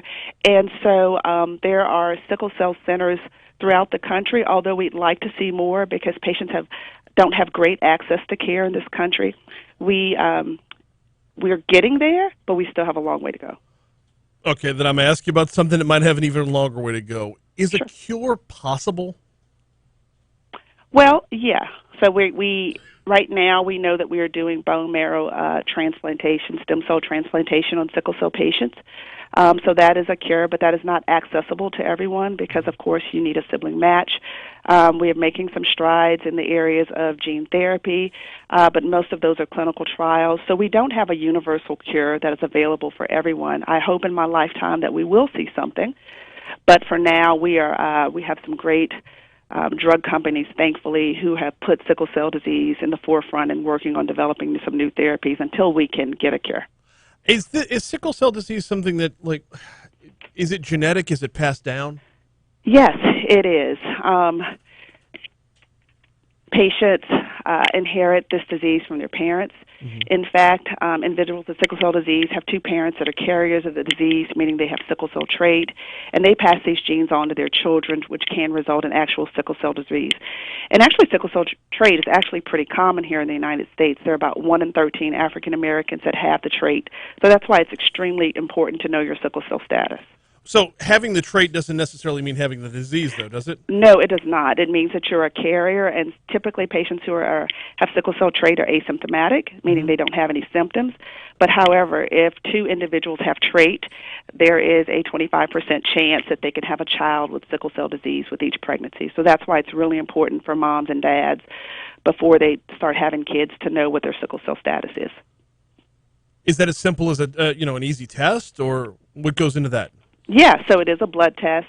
Typically, you just get something called hemoglobin electrophoresis. That's what we use to diagnose our sickle cell patients. Every patient is tested, or every child, is tested at birth for this disease. And so parents find out at birth when their children are diagnosed. But it is a very simple test. The problem is that most individuals don't know they have sickle cell trait until they're pregnant. And so now the baby's in utero, and so it's a little late. That's got to be, just sweating that out. Yeah. It can be very, very scary for parents. And then when you think about all of the complications that these patients have, I call them warriors. They call themselves warriors because they live with this disease every day, but they keep fighting. But this is a rough childhood to have to go through, and it's a rough lifetime through adulthood to have to suffer with all of these complications. Absolutely it is. Hey, where can folks go if they want to learn more or ask a few questions or find out, if what they need to do moving forward? Sure. So there's some great sources of information out there. I recommend the CDC, Centers for Disease Control. The Louisiana Department of Health has some great information on their website. I love the Sickle Cell Disease Association of America. It's a national organization. As I mentioned earlier, we also have a local foundation, the Sickle Cell Association of South Louisiana, which is here in Baton Rouge, which is a great resource and support for patients and their families fighting this disease here locally. Many of our patients, just before I go, many of our patients as children, they're treated at the St. Jude affiliate. So we're fortunate that we have the St. Jude affiliate here in Baton Rouge because they don't only treat cancer patients, they treat our sickle cell patients from infancy until they turn about 18. I did not know that. Before I get you out of here, though, I do want to give you the chance to brag on Our Lady of the Lake a little bit. Our level of treatment here in Baton Rouge when compared to other areas of the nation, are we at the forefront? Is this something we're still leaning on others for help with? Where are we at with Our Lady of the Lake? I would definitely say that we're at the forefront. The Lady of the Lake, about 7 years ago, decided to write a grant to get this program funded, and now we're a fully funded standing program. We have a wonderful team of individuals that take care of our adult sickle cell patients. We're staffed by some brilliant doctors and nurses and nurse practitioners. We have a mental health therapist that'll be coming online soon. And we have a great relationship with the St. Jude affiliate, which takes care of our kids and our babies and gets them ready to transition over to adulthood. So I think that we're definitely at the forefront. We've participated in some clinical trials as well, which is awesome. So many of our patients, the therapies that they're on now, many of them participated in the clinical trials before they were approved by the FDA. Anytime we have something with more questions than answers, it's always good to hear that kind of news on the back end. She is Tanisha Smith with Our Lady of the Lake. We're talking sickle cell disease this morning. Thank you so much for hopping on board with us. Thank you so much, Brian. I appreciate the opportunity to speak to your listeners about sickle cell. Thank you again. All right, thank you. Bye. Bye. That is Medical Monday presented by Our Lady of the Lake. And, yeah, average life expectancy capping at 50. Average, by the way. When the average life expectancy is a third longer than that, 25 years longer than that. Sobering, to say the least. But I thank Tanisha Smith for hopping on board to talk about it a little bit. Hey, we're going to get you to news, traffic, weather coming up here at the bottom of the hour. On the back end after that, we're going to talk business. Stephen Wagasback from the Louisiana Association of Business and Industry is going to hop on board. Hey, before we get you to that news, though, got to remind you about, I told you about them during Top Stories and Trending, Complete Collision Center. They've got two locations, 19511 Plank Road in Zachary. Yeah, Plank Road, Zachary. Or the corner of Bluebonnet and Perkins. It's actually just east of the corner of Bluebonnet and Perkins. 9848 Perkins Road. Now, you need to know about Complete Collision Center before you get into an accident. And that's important because once you get into an accident, it's already too late. If you call your insurance company first, they are going to send you where it's convenient for them. They are going to send you where they have a deal hammered out with the body shop. You don't need that. You need someone to make sure you're the customer, not the insurance company, and that's where Complete Collision Center comes in. They're certified by more than a dozen major car manufacturers: Ford, Honda, Acura, Nissan, Infiniti, Hyundai, Kia, Fiat, Chrysler, Dodge, Jeep, Ram, you name it. They've also got the iCar Gold Class certification, which is important as well. It puts them in the top 15% of body shops nationwide. What goes into that is the people who make the car say Complete Collision Center is the best place to take your car. What goes into that is when you get into an accident, there are crumple zones, there are redundancies, there are safety features that you can't really see, but they exist. Those have to be put back together, just like the aesthetic on the outside has to be put back together. Doug and his team at Complete Collision know how to get that done. They know how to get you back on the road safely. And that's the important part when you're talking about getting your family back on the road. Getting back on the road safely is super important. So you can give them a call at either well, I tell you what, let me just give you one number, 658-8446. 658-8446. That'll get you to either location of Complete Collision Center. Doug will make sure you're funneled to the location that is closest to you. Give Complete Collision Center a call. Don't let who you choose to repair your vehicle be your second accident. Check out Complete Collision Center. All right, coming up, we're going to talk with Stephen Wagasback from the Louisiana Association of Business and Industry. We have got a huge list of topics to talk about today, not the least of which is last week LABI put out their scorecard, their legislative scorecard last week. A lot of support in the Baton Rouge area and throughout the legislature. Also, a number of challenges when it comes to jobs. The jobs report we talked about with Heather Zumarraga is going to have some local impact there as well. And we've got a couple of constitutional amendments coming up this November that we need to cover as well. So, Stephen Wagasback coming up. Hey, before we get you to news here, let me remind you, Boo at the Zoo is coming up as well. This weekend, this coming weekend, and next weekend. It's a Merry Not Scary event, a Merry Not Scary extravaganza. It started in 1996, and it continues through this year. Kids 12 and under receive prepackaged treat bags upon their zoo adventure. Check it out at the Baton Rouge Zoo this weekend and next weekend. Boo at the Zoo is coming your way this weekend and next weekend at the Baton Rouge Zoo. Here comes CBS News.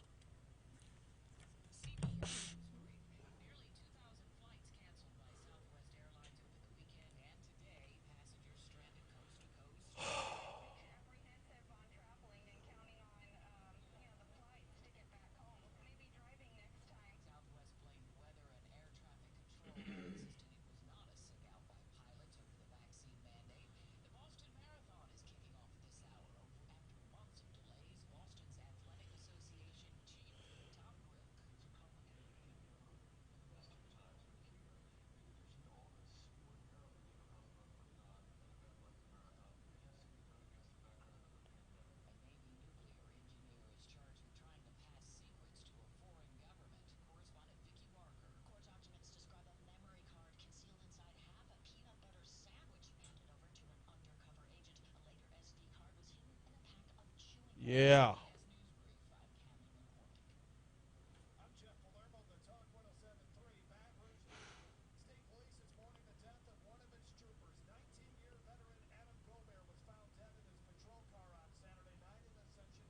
Preliminary information indicates that Trooper Gobert was shot and killed in the area in which an early morning homicide occurred. The suspected gunman is 31-year-old Matthew Meir, who is also accused of killing Pamela Adair in a separate shooting in Rouge. Authorities also say the man coming inside their Livingston parish home. The motive of Meir's rampage is not known. With just over a year to go before Senator John Kennedy's re-election bid goes to the voters, contenders are beginning to come out of the political woodwork.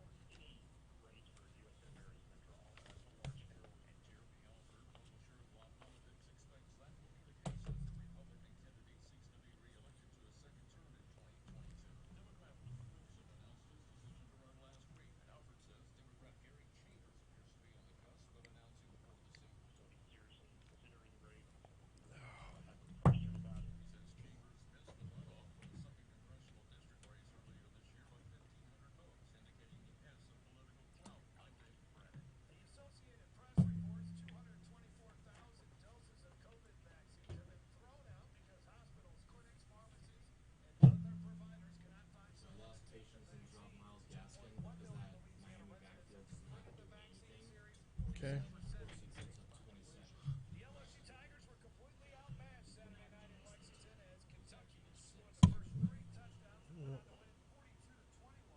I made money this weekend, so. I was supposed to blow both my leads out of the water with Mattress this weekend, but now it's like a nail biter with both of them. And both leagues I have players, and they have players. Playing today. WBRZ traffic update from Ashley Fouché.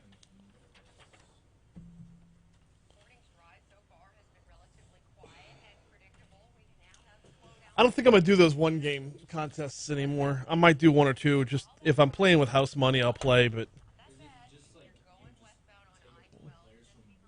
Yeah, and you pick 6 guys, all flexes, and run with them. I want to try a different strategy next time, and it's weird because the way you have to budget it out, you're going to end up getting somebody that's going to get like 1 catch on the night or something. I want to see what it would be like to get a kicker, because a kicker is going to get you 5 or 6 points, whereas a guy who's getting 1 catch for 10 yards gets you 2 points. And you're going to pay a lot less for a kicker, which means you could probably get, if you're saving money off your budget to buy a kicker instead of, a wide receiver 3, a wide out 3 is going to get you, probably $4,000 or $5,000 out of your $50,000 budget. So you could then afford to get both running backs. If you're going with a kick, like, I don't know, Fortunately, I didn't test that out this weekend because it was a bad weekend for kickers. Yeah, true. So many missed field goals, so many missed extra points. That Bengals-Packers game became a joke.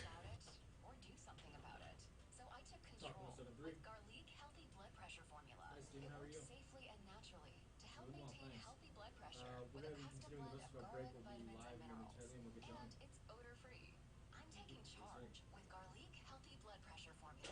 These statements have not been evaluated by the FDA. This product is not intended to diagnose, treat, cure, or prevent any disease. The term natural references only the garlic in the product. Use as directed. See you on Mattress. Gotcha. I'm Jay Ducote, and we are on season 2 of the Jay Ducote Show, your drive time entertainment. A little bit of news, a whole lot of fun. Join us for 6 p.m. Talk. Happy Monday. A weak boundary may push through a few showers this morning, and then a few pop-up showers will be possible again this afternoon. Overall, skies will be mostly sunny. Temperatures will max out near 88 degrees with overnight lows near 70 degrees. This summery pattern of muggies and just a few showers will continue through the rest of this week. Temperatures will continue to trend in the upper 80s with overnight lows near 70 degrees. As we approach the weekend, a cold front will bring increased rain coverage on Friday and Saturday. Behind this front, some cooler and drier air.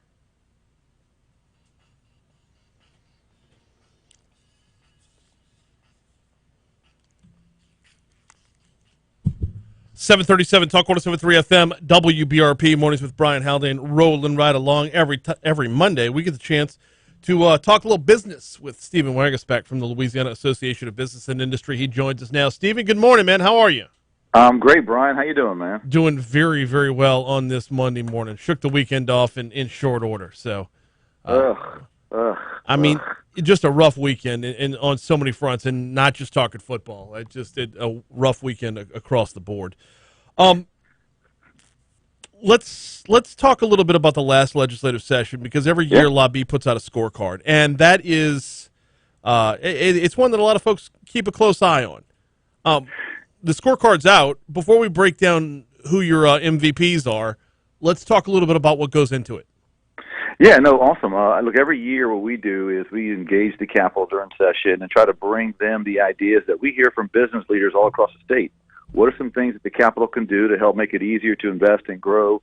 And even in a regular year, it's critical for us to deliver that message to the Capitol. But in the pandemic year we've had, it was even more important for us to go tell that story. And look, in our opinion, the legislature did a really good job of listening to what the people were saying and passing some bills to try to address it. And time will tell how they all pan out, but you got to give them an A for effort, and we gave a lot of A's for actual scores this year because they did a good job. And I'll give you two specific areas that I thought they really, by comparative of the world standards these days, knocked out of the park on. One, on tax reform. Yes. Right now, if you look up in Congress, Speaker Pelosi and Leader Schumer, they are trying their best to try to raise taxes. Well, what does the legislature do? They spend most of their session trying to find ways to lower taxes and make it easier for folks to simplify the tax code. And on infrastructure, right now, Congress's action is, look, the only way to invest in infrastructure is to pass big new spending and big new taxes. And what did the legislature do on infrastructure this year? They found a way to put up to $500 million in roads and bridges, not just the existing ones, but also new capacity projects like the Baton Rouge Bridge, using existing dollars. And so, look, no session's ever perfect, but our scores show that this legislature did a really good job of trying to be efficient with the dollars they had and sensitive to what they were hearing from businesses and families all across the state, and the scores reflect that. And they did a really good job this year, and that's what our scorecard shows. We're going to get back around to some of those tax reform ideas because they're not done yet. They crossed the finish line as far as the legislature was concerned, but we're not done with it. It was up to us now. But sticking with the legislators that did the best, who shows up on? And you got a stack of them here. I can't ask you to list all of them. It'd take more than one segment. But who are a few of the ones that garnered some MVP category type numbers? Yeah, so the way we break it out, we score certain bills, and then we give them grades for it. And so we had 88 legislators that scored above 80%. And basically the way we do it is from 80 to 90 is an honorable mention, from 90 to 100 is an all-star, and 100% you're an MVP. That's kind of how we do it. Okay. And so, we had about 39 MVPs. Those are 100%ers. And there's some notable names there. Speaker Clay Scheck-Snyder, Senate President Paige Cortez, both were 100%ers. More closer to home here in Baton Rouge, you had Bodie White, you had Tony Bacala, you had Rick Edmonds, and you had Barbara Freiberg, all 100%ers this year from the greater Baton Rouge area. And that's a pretty good mix of folks there. But look, there were some other folks who were above 80% in the area. You had Valerie Hodges, you had Scott McKnight, you had Eddie Lambert, Rick Ward, Paula Davis, and Barry Ivy, all scored between 80% and 100% also. So those are all, really strong scores from this area.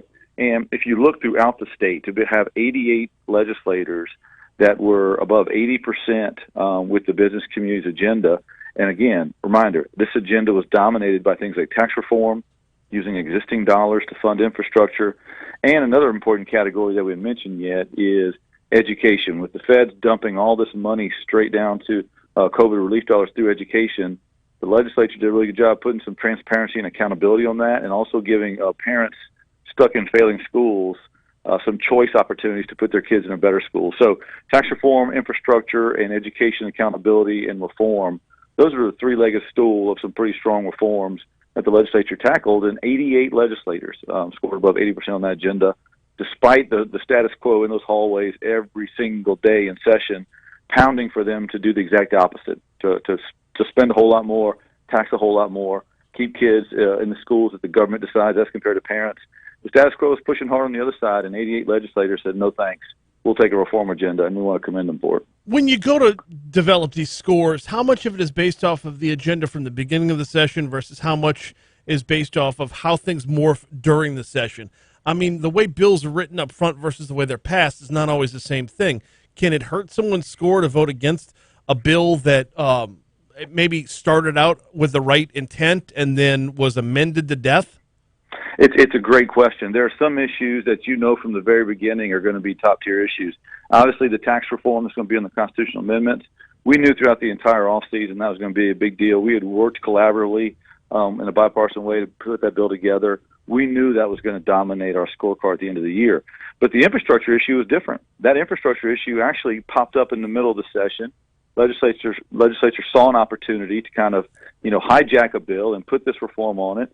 And so that kind of thing came out of nowhere to a certain extent to do that. And so we only put the bills and scores on there that we think accurately reflect the vote of the moment. There are certain times that a bill can pass on its final day, 100-0. But earlier in the session, when the chips were down and the pressure was high, there might have been a much tougher vote during that moment that really showed who stood up strong and who ran for the shadows. And those tough votes are the ones we try to identify, not the layups, but the half quarters are the ones that we try to put on there, because that's what you really want to show folks back home when the pressure was up and the chips were down. These are the guys and gals that stood up. What about when it comes to things like, I'll just say horse trading? I mean, is that factored in as well, or is this just it's straight across the board? Like, it doesn't matter if they gave up something little for something big. Yeah, no. If you can go to our scorecard, you can go to LABI.org and look at the scorecard. Every bill's broken down. It's a clear description of what the issue was, what the vote was. This is a numbers-driven scorecard. You see a lot of other entities out there that have more opinion or based scorecards, which are kind of like, hey, let's put the thumb in the air and see where the wind's blowing. Yeah. That's not what this one is. This one is methodology-driven. And so if the votes come up, what happens is our team will be on the floor there to say, hey, look, this is an important vote to the business community. This vote may be on the scorecard. So legislators always know when a bill may or may not be scored. And at the end of the session, we kind of try to give the most accurate reflection possible. So I would argue when it comes to scorecards out there, there's nothing that's more clear, upfront, and transparent as this scorecard. And again, folks should go and download it at labi.org. You'll be able to see it there. It's got robust descriptions of all the bills we're talking about. It talks about all the legislators, how they voted, and also gives background on these issues in general, so that if you want to learn more, maybe you have a good idea on how to even improve our tax code and our education system even more, it may spur some of those creative juices so you can help let either us or legislators know for next time to take this even further. We got Stephen Wagasbeck from LABI on board, as we do every single Monday. Stephen, got to ask you about, we shift gears a little bit, and hopefully we can get around to the tax reform before we're done here today, but we got plenty of time to talk about that. Jobs report came out Friday. It's being spun as, hey, look, unemployment is down, but you get into it, and we talked with Fox Business's Heather Zumarraga earlier in the show about this. It wasn't the best of news on Friday. Yeah, and I caught a little bit of her interview with you this morning. Good job on that. I got to tell you, she was spot on. I mean, when people see, hey, unemployment rate went from 5.2% to 4.8%, your initial reaction is, hey, it's great news. It's going down in the right direction.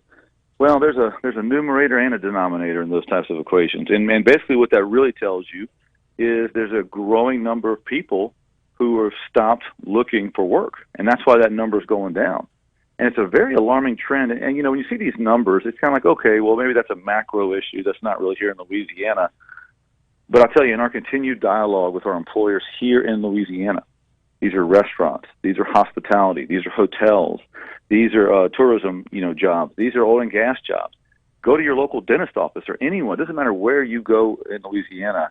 If it is a small to mid-sized business, they will tell you a story of how difficult it is to find people, and they will tell you a story how they can get lots of applicants but very few people who do the follow-up call or the follow-up interviews. And they will tell you a story of if they try to hire someone, those employees in a growing number have challenges with soft skills or reading and writing or drug-free lifestyles.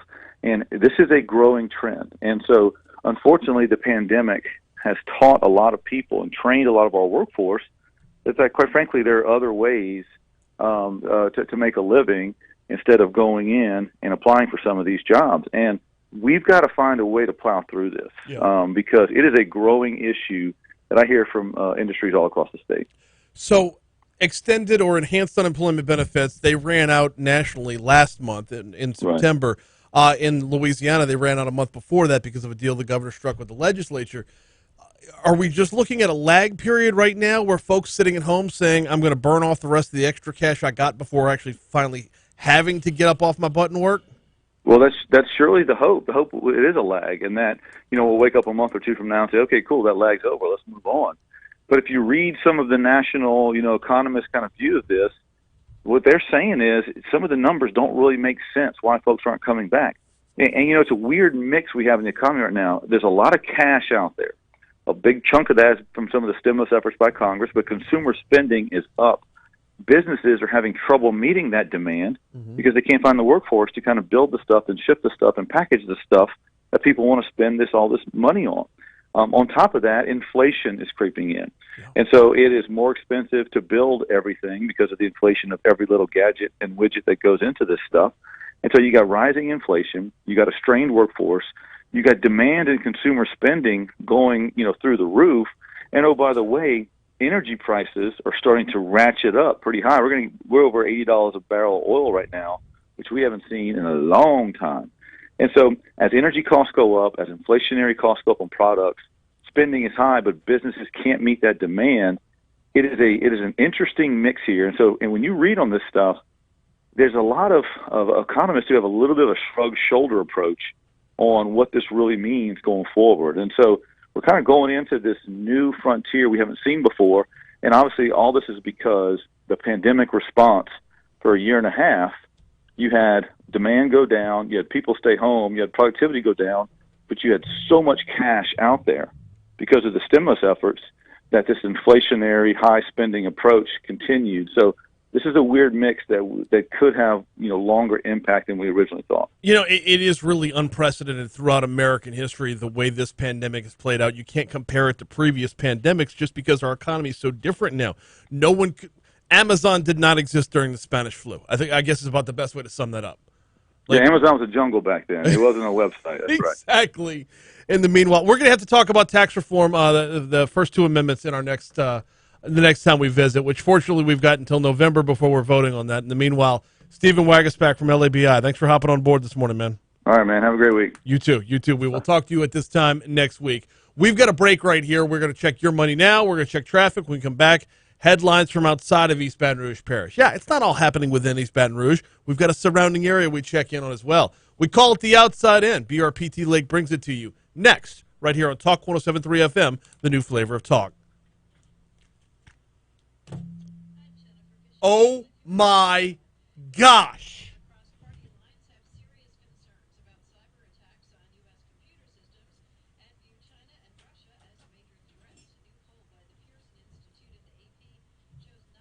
Oh, I am so disgusted right now. My hand crossed across something underneath the desk. Somebody stuck gum under the desk.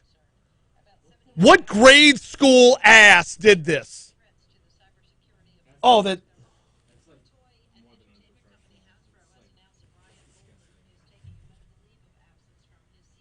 Who is. They did it twice.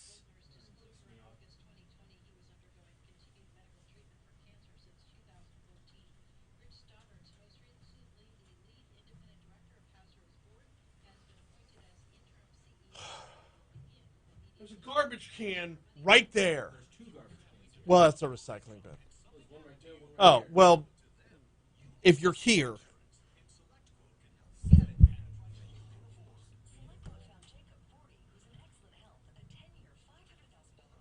Who does that?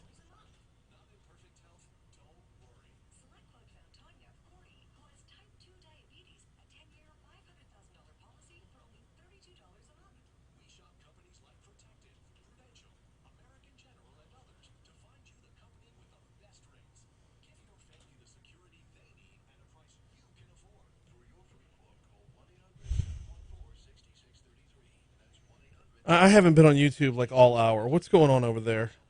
My bad, y'all. Been playing catch up all morning long. Oh, camera froze. Oh, you got it already. Okay.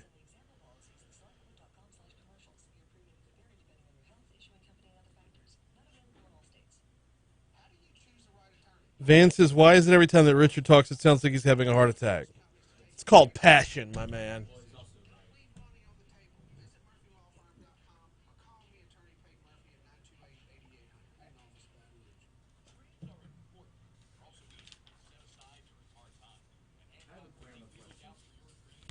When you type Hurricane Ida, do you capitalize hurricane? Yes.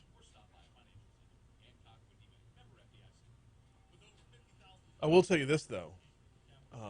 You're talking about for the on-demand end? Yeah. Yeah. I don't know if I'm right. I just know that I do. I don't, because, I don't know if you capitalize earthquake. It must just be earthquake game. Yeah. I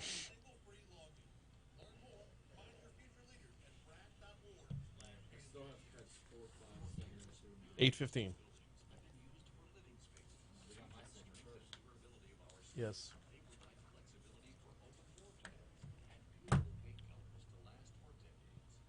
Who puts gum under the... I don't know. I mean, it wasn't completely crusted over, so... Like, it stuck to the back of my hand. I just had my hand sitting on my thigh, and I turned my chair just a little bit, and I felt it on the back of my hand. So I'm guessing it was one of the shows over the weekend.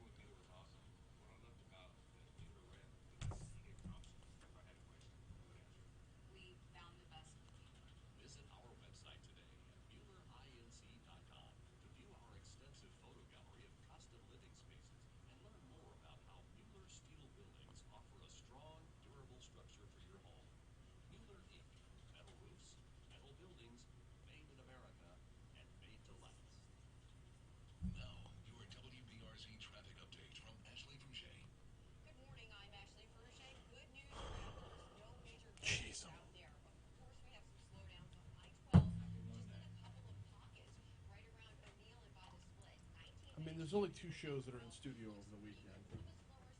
Jaguar Journal and Agco Automotive. I would hope it wouldn't have been anything from Friday.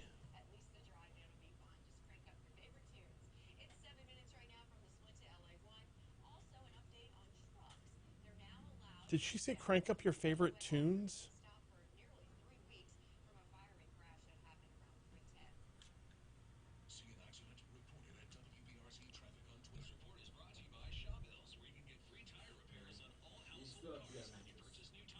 Thank you. I did complete collision.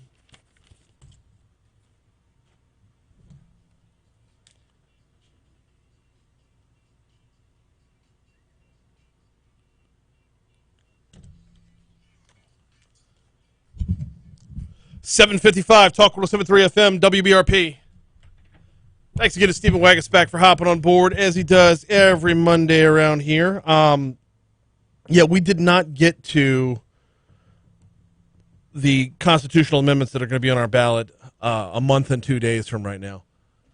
But fortunately, we have a month and 2 days to talk about it. So Stephen will hop on board again at the same time next week, and we should get to it then.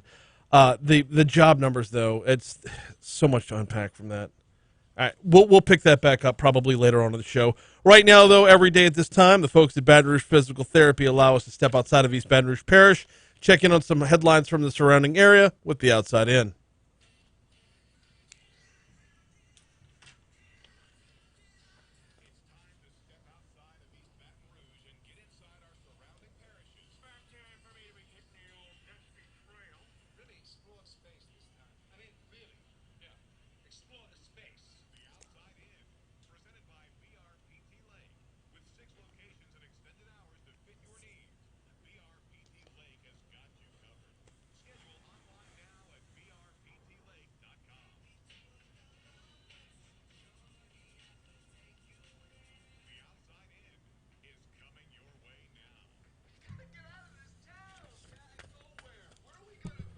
I mean, all kinds of upsetting news coming out of Ascension Parish over the weekend. First of all, we've been reporting on it repeatedly this morning. We'll have more in our next hour as well.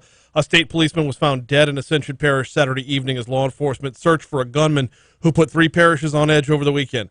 State police said Matthew Myers shot and killed Master State Trooper Adam Gobert in an ambush Saturday morning. Meyer was taken into custody late Saturday night after a manhunt that went on for most of the day. Gobert was a 19-year veteran of the force who lived a life dedicated to keeping the public safe, said State Police Colonel Lamar Davis. We'll have audio from Lamar Davis in our next hour. Keeping it in Ascension Parish, a 6-year-old died in a fire Sunday afternoon while playing outside his home. Louisiana Office of the State Fire Marshal said they responded to a fire behind a home on Corner View Road in Guysborough around 2:30 p.m. Fire officials said the child was, quote, playing fort on a flatbed trailer behind their home with a friend. Geismar Volunteer Fire Department said the children were playing with a lighter, which is how the fire started. The other child came out okay. Down in St. Charles Parish, Louisiana Department of Transportation and Development announces all eastbound lanes on the I-10 Bonacary Spillway Bridge are now open for car and truck traffic. DOTD had the left lane on I-10 East at the spillway closed for over a week following a vehicle fire while they made repairs. In Iberville Parish, a corrections officer at the Elaine Hunt State Prison was arrested Friday after an incident involving an inmate. Department of Corrections said 49-year-old Juan Harris of Baton Rouge, a 10-year veteran at the prison, was arrested after it was determined he didn't follow protocol when he used a chemical agent on an inmate. Officials said the incident happened back in August. It's been under investigation since then. Closing out in St. Martin Parish, where a 19-year-old is being credited with saving numerous lives in an apartment fire. One mother, her two children, and 2 other residents were displaced from their homes after an early morning apartment fire at the Cypress Gardens apartment complex in St. Martinville.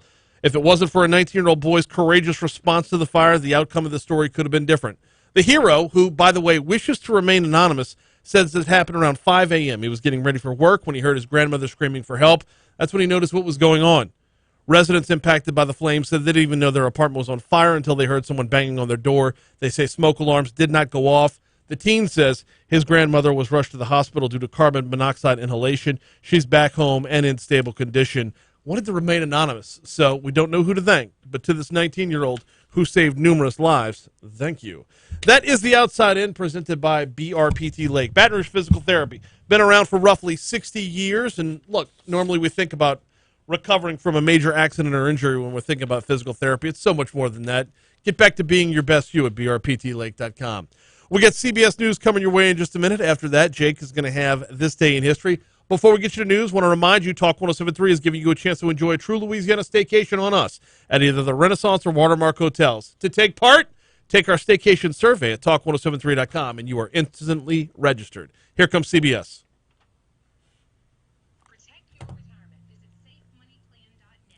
I'm going to do Baton Rouge Mattress before tossing to you.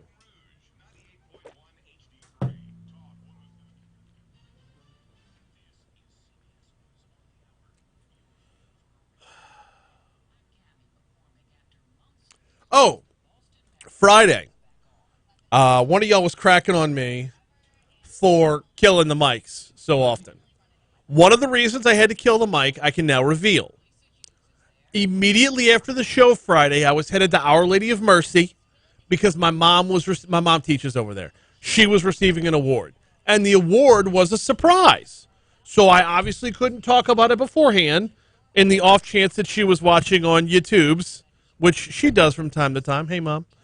She does from time to time. So I'm super duper proud of my mom. She's well earned for that award on Friday. Who is this guy? Do I know this guy? Confirm. What about this guy? Do I know this guy? Yeah, maybe.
Oh, good.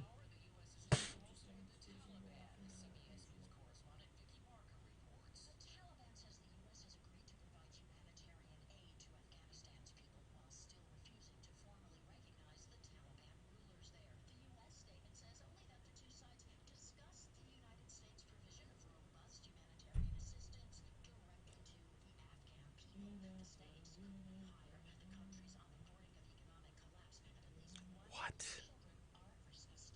Bro.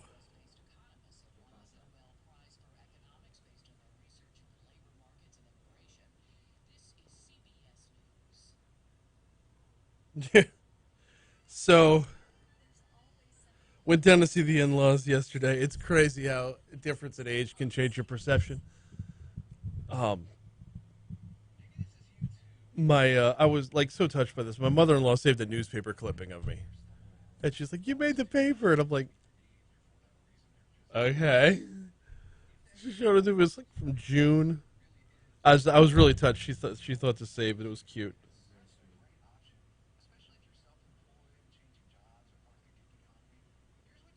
My grandma lives around here, likes to do similar things. Like whenever I was in Tiger Band, she would love to save like pictures that are taken of me, or if anything comes out about the band that's exciting to her. She Yeah. would for me. It's very nice. Oh, cool.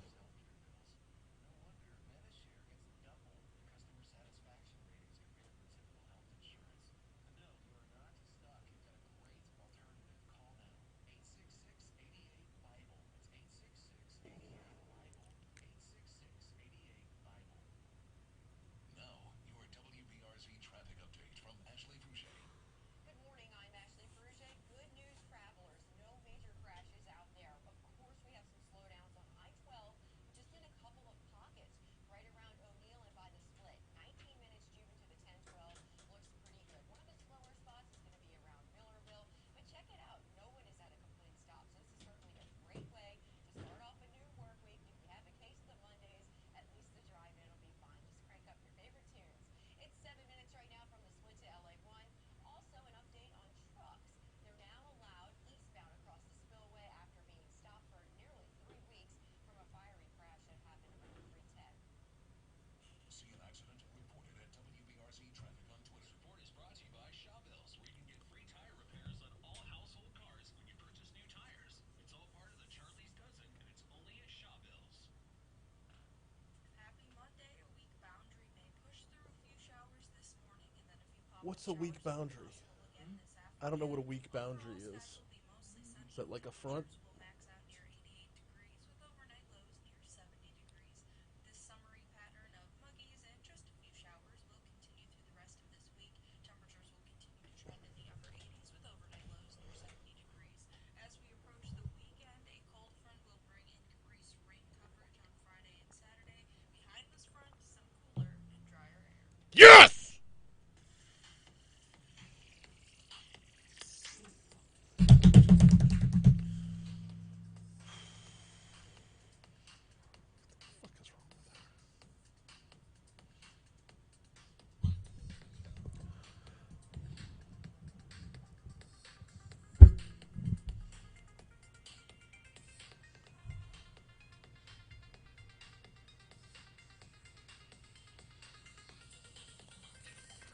.806 Talk 107.3 FM WBRP Hour 3 of Mornings with Brian Haldane coming your way right now. Brian here with you, Jake Barty producing. We're going to get to him in a minute. Oh, golly, so fired up. You heard that forecast from Marissa? Well, cold front coming in at the end of this week. I mean, we're 11 days into October. It's time to get that October weather, that fall weather in here on a real scale. Like I want snuggly weather. You know what? I want that colder, like where when the morning time rolls around and you go to get out of bed and you're like, I don't want to peel back the covers. That's what I want. That's what we need from October. We need it. We need it. That refreshing, that crisp air, that crisp fall air. God, it's got to get here. So a front coming through over the weekend, or heading into the weekend, as she says. That's going to make kickoff on Saturday. That much more fun. That's going to make all the folks who show up to tailgate at dawn like wearing way too much, and then they keep it all on heading over to Tiger Stadium, and they realize by the second quarter, like, oh, it warmed up. That's the weather I'm looking for. That's the football weather of fall in South Louisiana. Oh, speaking of not wanting to peel the covers back in the morning, got to tell you about the folks over at the Baton Rouge Mattress Outlet. 2 locations. In Mid-City, they're at 4065 Florida Boulevard, or the corner of Jefferson and Hoosiatu if you're in the southeastern corner of the parish. You know what? I don't do this often enough. I always tell you about the great deals they have and the great financing. I always tell you that if you mention you heard about them right here on Talk 107.3 FM, you'll get free delivery. What I don't do enough is check in on the client testimonials. Got this one from Kirsten. My aunt is in assisted living, needed a new bed, and Mitch Kimball at Baton Rouge Mattress Outlet was extremely helpful in assessing the needs and finding the best solution for her. Mitch was professional, knowledgeable, understanding, in addition to providing me with a quality product at a good price. The young men who delivered the bed, which, by the way, they do for free if you mention you heard about it right here on Talk 107.3 FM, the young men who delivered the bed were competent, quick, and friendly. I had complete confidence in everyone I dealt with and highly recommend the Baton Rouge Mattress Outlet, as do I.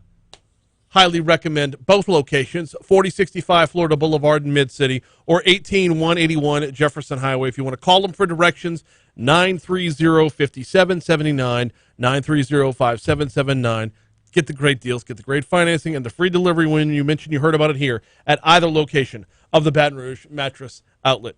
All right, we're going to talk LSU football, and we are going to talk about what went down with the state trooper over the weekend in our next segment.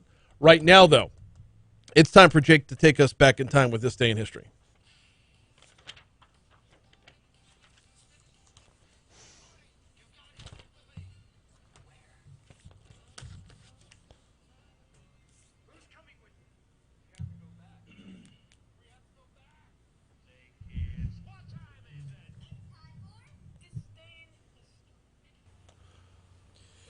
So we're going to keep things light. We're going to start things off in 1922. First woman FBI Special Investigator, Alaska Davidson, was appointed. Her name was Alaska? Mm-hmm. Alaska Davidson. Whatever. 1975, Saturday Night Live premieres on NBC with George Carlin as host. Who was the musical guest? I don't know. It didn't say. Billy Preston was the musical guest for the first episode of SNL. Very interesting. I'm a big SNL guy. I love me some SNL. I did not watch the whole episode from this week because I was just so exhausted after getting home from the LSU-Kentucky game. Just a pounding. It's like, I had to cut it off before Weekend Update. Gotcha. I used to like watching SNL, but it just wasn't doing it for me as much lately as it did about a decade ago. But, you know, it comes and flows. Well, SNL, and you're what 22, 23? Mm-hmm. Okay, so SNL is funny based off of when you are in your late teens to early 20s. Yeah. No matter what generation since SNL's inception, everyone believes that the funniest time of SNL was when they were in their early 20s. I argue that it's not about whether or not SNL is funny. It's about whether or not you find it humorous at that time. Yeah. If you're at a point in your life where taking a joke is a good idea, although I still appreciate the humor. So. Humor just evolves over time. 1980, Dallas Mavericks opened debut NBA season with a 103-92 victory against interstate rival San Antonio Spurs at Reunion Arena. Okay. Mavericks fan, let's go. 1981, unknown American rocker Prince opens for Rolling Stones at Los Angeles Coliseum. That's quite a crazy card. Wait, Prince opened for who? The Rolling Stones. He was unknown at the time. Wow. Yeah. That's huge. What a concert that must have been. Right. 20 years later, 2001, the Polaroid Corporation files for federal bankruptcy protection. Really? Mm-hmm. You know, they're still kicking today. They're making a comeback. I know. Like a lot of people using their Polaroids. I know. Everybody's got like a million pictures on their cell phone, and like, what if there was a way to get one of these but like have it in print? How do you do that? The world may never know. 2006, U.S. sitcom 30 Rock, created by and starring Tina Fey alongside Alec Baldwin and Tracy Morgan, first premieres on NBC in the U.S. Yeah, whatever. Yeah, I know. No, because here's the thing, though. Let's hear At it. the same time that 30 Rock came out, another show came out called Studio 60 on the Sunset Strip. Okay. Now, 30 Rock was a half-hour sitcom. Studio 60 was like half sitcom, half drama, like a dramedy. written by Aaron Sorkin. I'm a huge Aaron Sorkin fan. Now, one took a half-serious tone and went really political and got canceled after a season. The other one went on to become 30 Rock, and I'm still bitter about it. One of those things. Best writing you'll ever see, by the way. Sorkin was in the zone for Studio 60. Interesting. Yeah. 2020 NBA Finals. Lakers beat the Heat 106-93 in Game 6 to win, record equaling 17th title. MVP LeBron James, first to win the award with 3 different teams. Whatever. Not a LeBron fan? No. Gotcha. No, not in the least. Also, is MJ the GOAT? Do what? Is MJ the GOAT? Of course. I agree Yes. with you. Don't worry. It's not even close. I agree with you. Don't worry. My age doesn't make me a LeBron stan. You know what that means? He won an MVP with 3 different teams. It means he shopped around until he found perfect teams everywhere. Didn't build one on his own. Can't say. Bought I'm one just on his going own. to sit with that and agree. But we're just going to move swiftly along. That's going to conclude the events. Let's get right to the birthdays. First up, we have edge rusher from the Steelers, T.J. Watt, turning 27 years Gotcha. old. Cardi B turns 29. Cardi B. Steve Young, 60. I'm not a Cardi B fan. Me neither. And yet a huge Nicki Minaj fan. Why did Nicki Minaj disappear? Because Cardi B showed up? I mean, is there only so much room for posterior in the limelight at one time? That's not for me to say. Don't touch that. That's leave that where it's at. Leave that where it's at. I'm just going to leave the plate there. Absolutely. Steve Young turns 60. I think I already mentioned that. Yep. Mike Conley Jr. turns 34, the Jazz guard. Cool. That's going to conclude the birthdays that I have. Yeah, I got Joan Cusack. That I have, Okay. Brian. Yeah, Joan Cusack, born on this day, and she is 59 years old. Congratulations. Yeah, and former New Orleans Saint quarterback John Forcade, born on this day in 1960. When did he play for us? Forcade was the 80s. He was a strike quarterback to begin with. He came in as part of a replacement player during the strike, and then good enough to stick around after the fact. Interesting story. Yep. That's going to conclude the birthdays. We have 2 deaths of note to mention. First, we have Robert Forster, died on this day in 2019. And I think this is how you pronounce his name, Paul Shinar, 1989. He was also in Scarface, for those who don't know. He played Sosa in Scarface. That's the only place I was going to know him from. That's all the deaths I have. Let's get right to the holidays. First up, we have the obvious, Columbus Day. Next up, we have It's My Party Day. Taking that swig of water. Fantastic. National Kick Butt Day. Okay. Let's go. On a Monday, too. No, you can't throw that out there and not have backstory. Please tell me you Googled why it's National Kick Butt Day. You know, if we have time at the end of this hour, I'll let you know. I will leave the last segment open to find out why it's National Kick Butt Day. All right, sounds good. And then finally, we have National Sausage Pizza Day. Because honestly, the way I woke up Sunday morning, it was National Butt Kicked Day. See? Hey. Turn the tables right there. Today's a new day. Did you say National Sausage Day? Sausage Pizza Day. Oh, okay. Sausage Specifically pizza is pizza. underrated. Sausage pizza is underrated. I can't really give too much weight in on that. I don't mind it, but I'll never Here's order the it. thing, though. You get Italian sausage on a pizza, like pepperoni in and of itself is a sausage, but not considered a sausage pizza. A pepperoni's a sausage. But, I mean, if you order a sausage pizza and you're expecting pepperoni, then you deserve to get the wrong No, order. totally. I get it, but the two are the same thing. Well, not the same product, but they're both sausages. Yeah. But, hey, you order a Meat Lover's pizza, you get it all, so it's fine. Exactly. But that's going to conclude this day in history. I appreciate that. We are going to take a break. When we come back, I got a couple of different stories to cover. I don't want to, but we kind of need to. State police are investigating how a veteran trooper's murder went unnoticed for hours after an ambush. We're going to talk a lot more about that, and we're going to talk a lot about LSU football as well. Going to combine those two into one segment. Coming up next, right here on Talk 107.3 FM.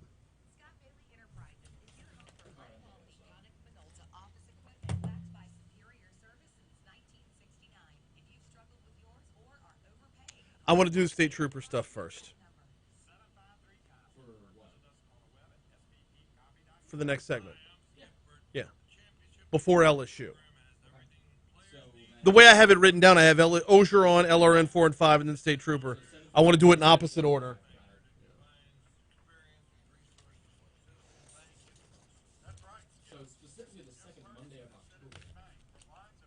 What? National Kick Butt Day? So's Columbus Day. Those two things aren't connected at all, are they? All right.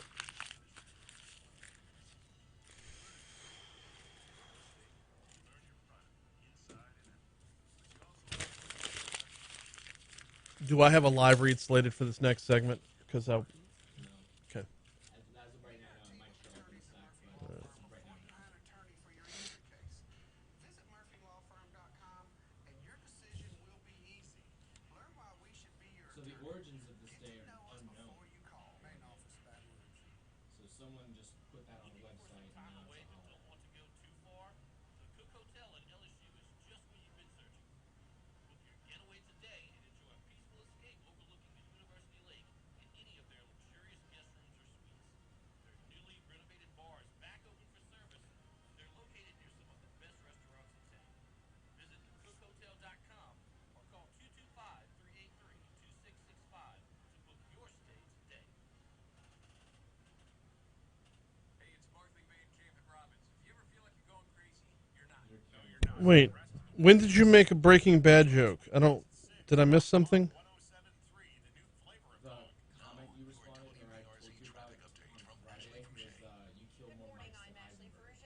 Oh, yes. All right. Sorry, I'm. My bad, Byron. No, that's exactly it. Because he's talking about Mike Ehrmantraut. He died? Well, no, in the show he got. Oh. But check it out. No one is at a complete stop. So this is certainly a great way to start off a new work week. If you have a case of the Mondays, at least the drive-in will be fun. Just crank up your favorite tunes. It's 7 minutes right now from the split to LA1. Also, an update on the trucks. You're now allowed eastbound across the spillway after being stopped on nearly We'll do the big butt day. You said the end of the hour. Yeah. See an accident reported at WBRZ Press Traffic on 70 minus start.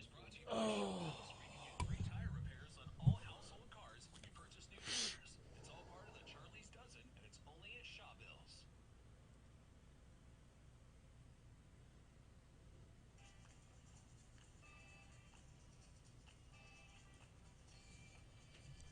Watch this. That's no good.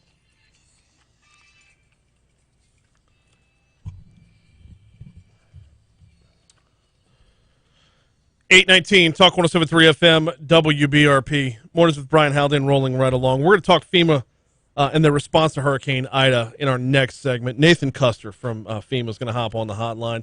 It's been a couple weeks since we've checked in with Nathan. They've got a lot going on. A lot of money has gotten out there into folks' hands. How much more is still available, and what is he seeing as far as the FEMA response to Hurricane Ida is concerned? We'll check in with Nathan Custer in our next segment. Right now, though, Saturday was just absolutely brutal as far as if you were following the headlines or if you were following the tweets, the news feed, however. A state trooper was ambushed by a man suspected in an earlier shooting spree. It was a multi-parish shooting spree. You heard about this in our news, our local news at the bottom of last hour. You're going to hear about it again when we hit news at the bottom of this hour. State police say 31-year-old Matthew Meyer is in custody after Saturday shootings in Ascension, Livingston, and East Baton Rouge parishes.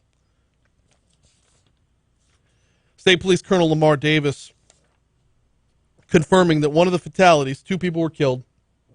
2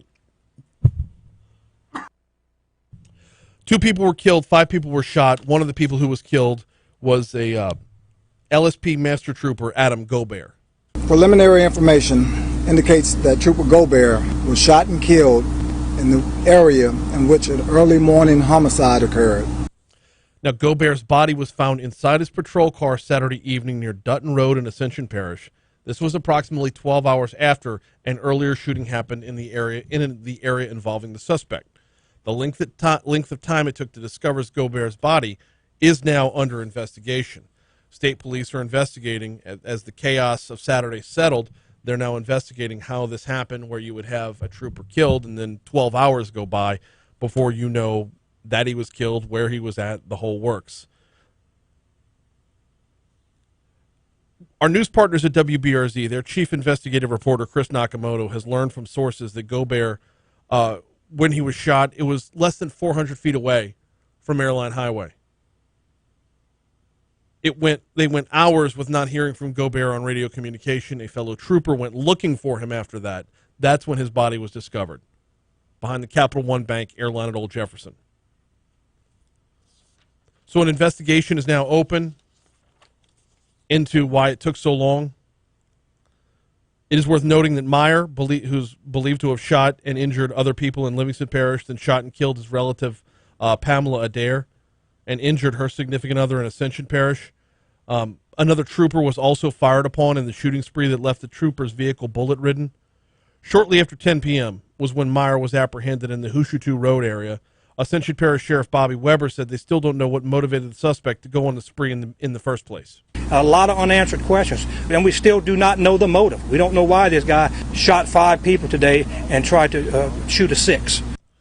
Gobert could have been one of the ones responding to the officers, one of the responding officers to the situation. They're investigating what his role was that had him there in the first place. Weber says Meyer abandoned a stolen vehicle, took off on foot. He was reportedly taken into custody without incident in the area along the Ascension and EBR lines after law enforcement swarmed the area. Meyer sustained injuries from a canine bite and a suspected self-inflicted gunshot wound to his leg. Let's hope that he doesn't hurt anyone else for the rest of his life, because he should be in jail for the rest of his life. He was taken to a local hospital for treatment of his injuries. His charges include first-degree murder of a police officer and attempted first-degree murder of a police officer, as well as the charges with the other 3 people that he shot, including his relative who died in the incident as well. So now comes the investigation part of this. Now comes the investigation part to determine what took 12 hours to discover Gobert's body. I mean, if he was responding to a call and there's no return in communication, how do you get that far down the road? How do you get that far down the timeline before getting a beat on him? By the way, it is worth noting Gobert is one of just more than 24 state police agents to have been killed in the line of duty in 100 years. That's a pretty remarkable number. 24 in 100 years. So when it does show up, it shows up in a big way, in a big uncomfortable way.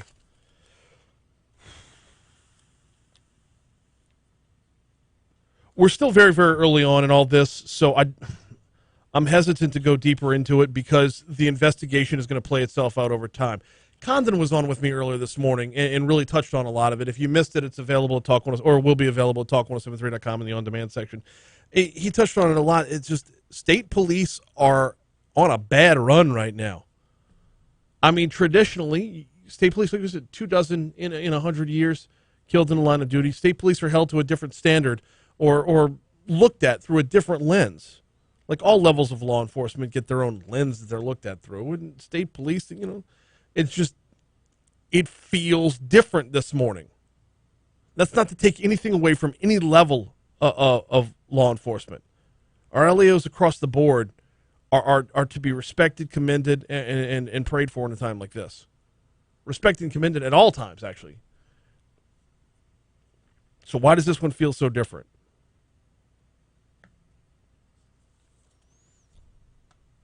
Yeah, I don't want to dive into it even any further, simply because I want to respect the investigation as well.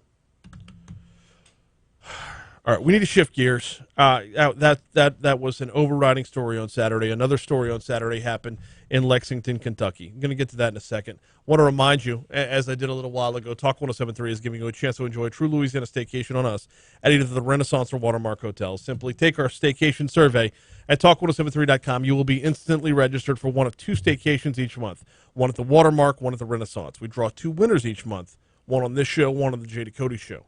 Our September winners: Angela Garona was the winner for the Watermark, and Victoria Bankston, the winner over at the Renaissance. What do you win? Well, at the Watermark, it's a one-night stay with a valet and dinner for 2 at the Gregory. At the Renaissance, it's a one-night stay with breakfast for 2 and dinner for 2 at Tallulah. So we give out a staycation every month with the Watermark and Renaissance hotels and Talk 107.3 FM, the new flavor of talk. All right, LSU football, I mean, that was just a stinker across the board Saturday night.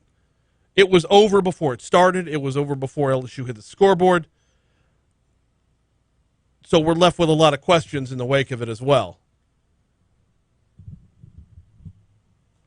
Tigers, and you heard about this in news at the bottom of the hour, last hour as well, completely outmatched. Wildcats were up 21-0. It was 14-0 going into halftime. Wildcats come out in the second half and just punch LSU right in the face for a third time. 42-21 your final score. Coach Ed Orgeron talks about his defense giving up 330 yards rushing. I think it's a matter of missed tackles. It's a matter of us getting out our gap. Give them some credit. I knew they were a good zone team coming in. I think that sometimes we were out of our gap, and that was giving them either a cutback lane or a lane right in the gap where we needed to be.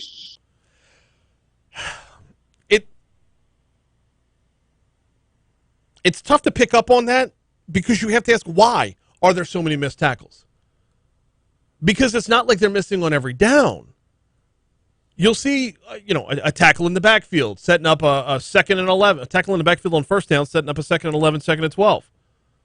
And then, boom, a 17-yard run.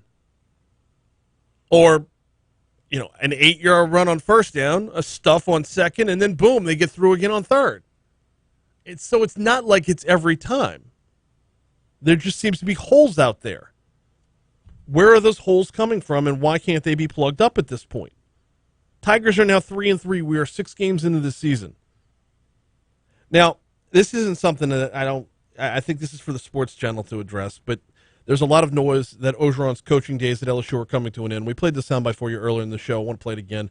Orgeron admits that there's tough times, but he still has confidence that he can turn things around. I'm not going to have a bad day at LSU. I'm the head coach at LSU. And I'm going to live one day to the fullest. I love being the head coach here. Is it tough? Yeah, but I'm not going to feel sorry for myself. I never will. That never will happen. Now, if you'll recall, taking us back to last year, there were a lot of similarities in this week to the same week last year. Not the same week on the calendar year, but heading into the Florida game. LSU was at 3-5 heading into that game. They're 3-3 right now. But they were at 3-5 in that game, and a lot of folks felt like, well, that's it. That's it. They're done for the year. They're going to finish 3-7. Went into Gainesville on a remarkably foggy night, a 3-touchdown underdog, and fought it out tooth and nail. Got the benefit of a thrown shoe, but pulled out a win there, and then salvaged out a 500 season by winning the following weekend. So LSU plays Florida this weekend as well. Going to be kind of a weird vibe because it's an 11 a.m. kickoff, and I don't know if that ever bodes well for LSU at home. 11 a.m. in Tiger Stadium. Takes a minute for everybody to get awake. But nonetheless, you have the exact same opponent with your back against the wall. 11 a.m. kickoff, which means I believe coverage will start at, 7 a.m. on our sister station, Eagle 98.1? I asked earlier what it's going to take to fill those holes. Dude, it's just going to take healthy bodies out there. And not just anybody. Like, LSU's only had 36 scholarship players that have been healthy and not suspended for all 6 games. You look at the entirety of that roster and narrow it down to just having 36 guys for all 6 of them. I don't want to make excuses for the team. 3-3 is unacceptable, obviously. But is there a difference between an excuse and a reason? Having that limited of a roster, only 36 guys for all 6 games? I'd like to see what this team could do if they were fully healthy. They'll be a little bit healthier this week. Let's hope. Get Glenn Logan back. All right, we're going to talk FEMA's response to Hurricane Ida next. Let's check news on Talk 107.3.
Yeah, I didn't want to talk about either of those 2 topics, but we kind of have to.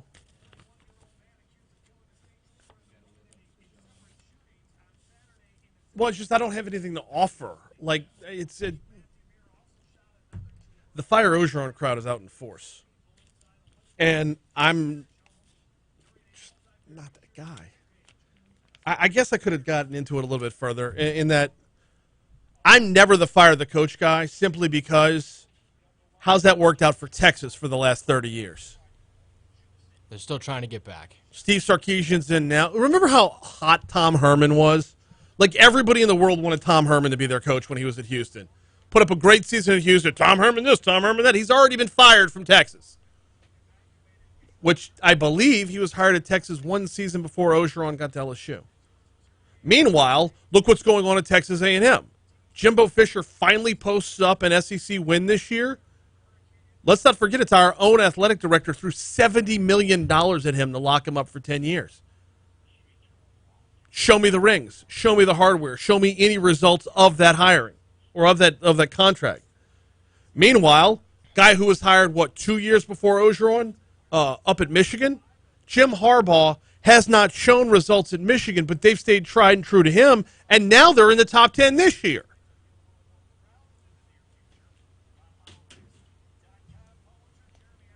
And there's no rhyme nor reason to hiring and firing big name coaches. You get roughly the same thing. But you end up in an arms race when it comes to paying for them.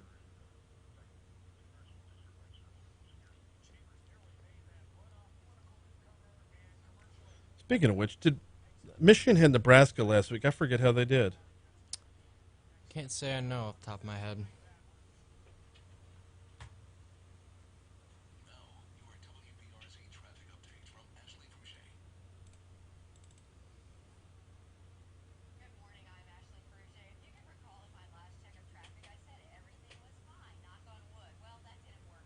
32-29, Michigan wins.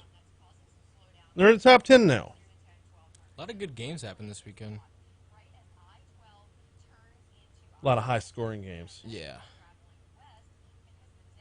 There were 2 games in the top 25 where 103 points were scored. Jeez.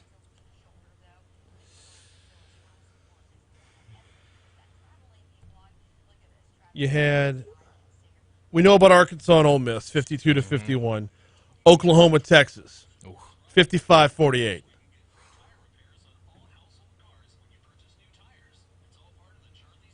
Man, I didn't want either team to win that game. Do what? Oklahoma, Texas. I didn't want either team to win that. Well,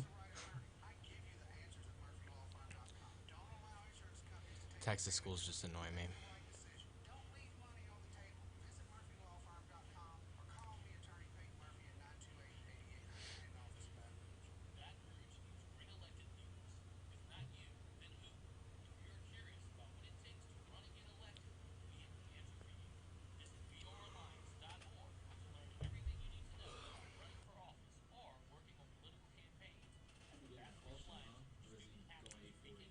$840.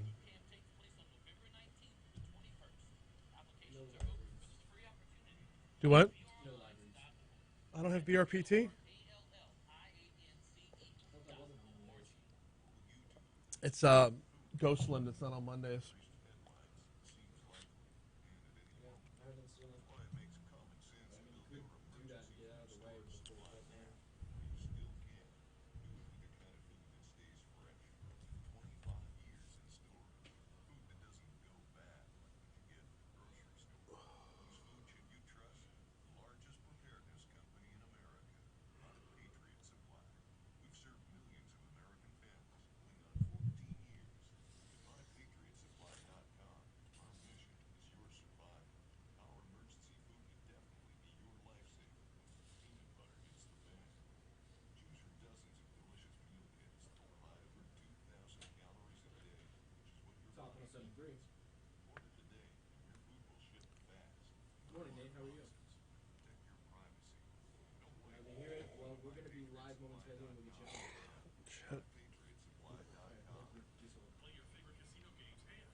Yeah.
838 Talk 107.3 FM, WBRP, Mornings with Brian Haldane, rolling right along. Hour 3, rolling right along.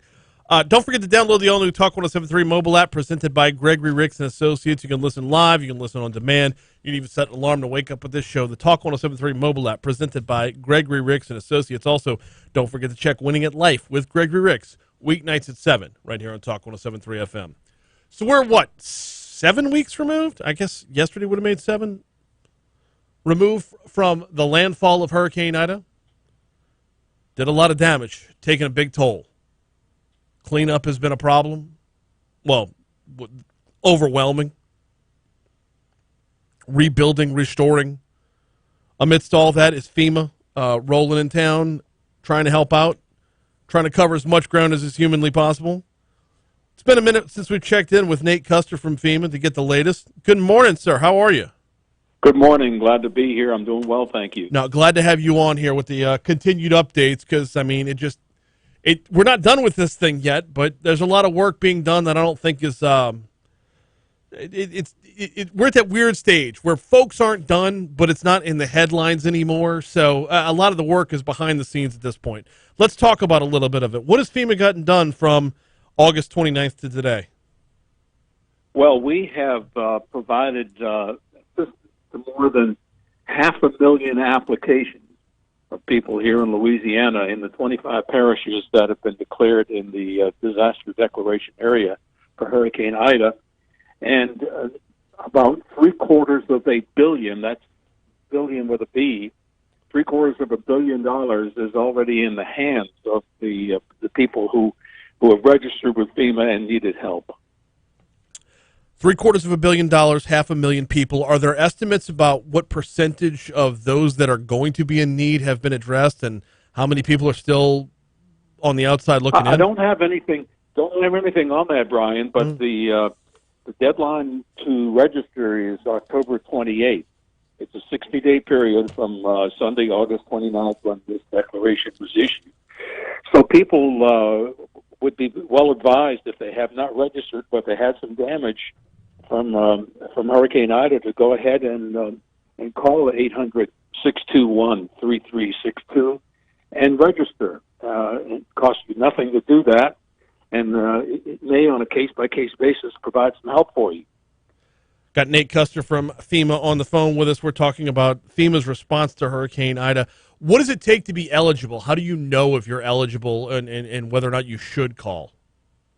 If you had damage to your property and it's your principal residence, not a secondary home, and you live in one of the 25 parishes and you had damage from late August, that last weekend in August when Ida struck, go ahead and register. And if you have insurance, we always say contact your insurance carrier, but you may come up short on that. You may have some high deductibles, and FEMA may be able to help to fill in a bit of a gap that may exist in what the insurance carrier can give you and what your actual damages amount to.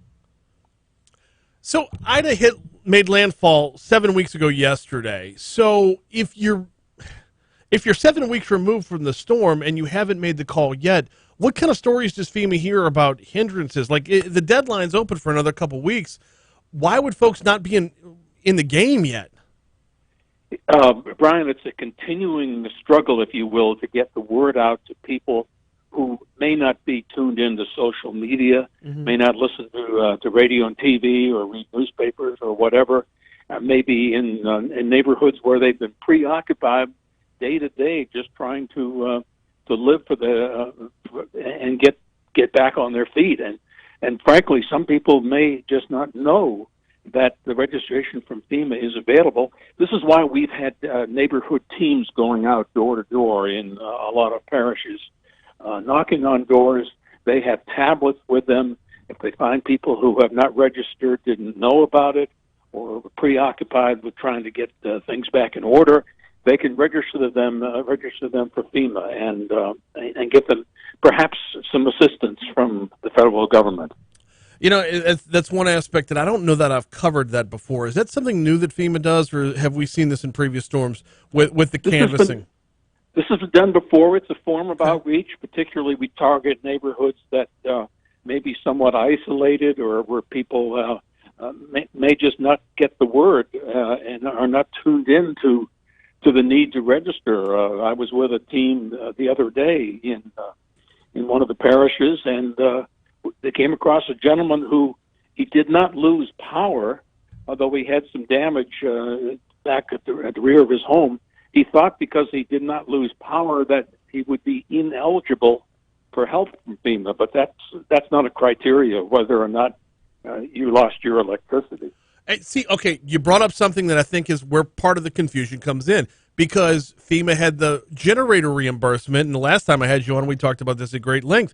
You did have to lose power for the generator reimbursement. Having damage to your home is a different story. How tough is it to separate these things into their individual, or compartmentalize these things into where the need actually is?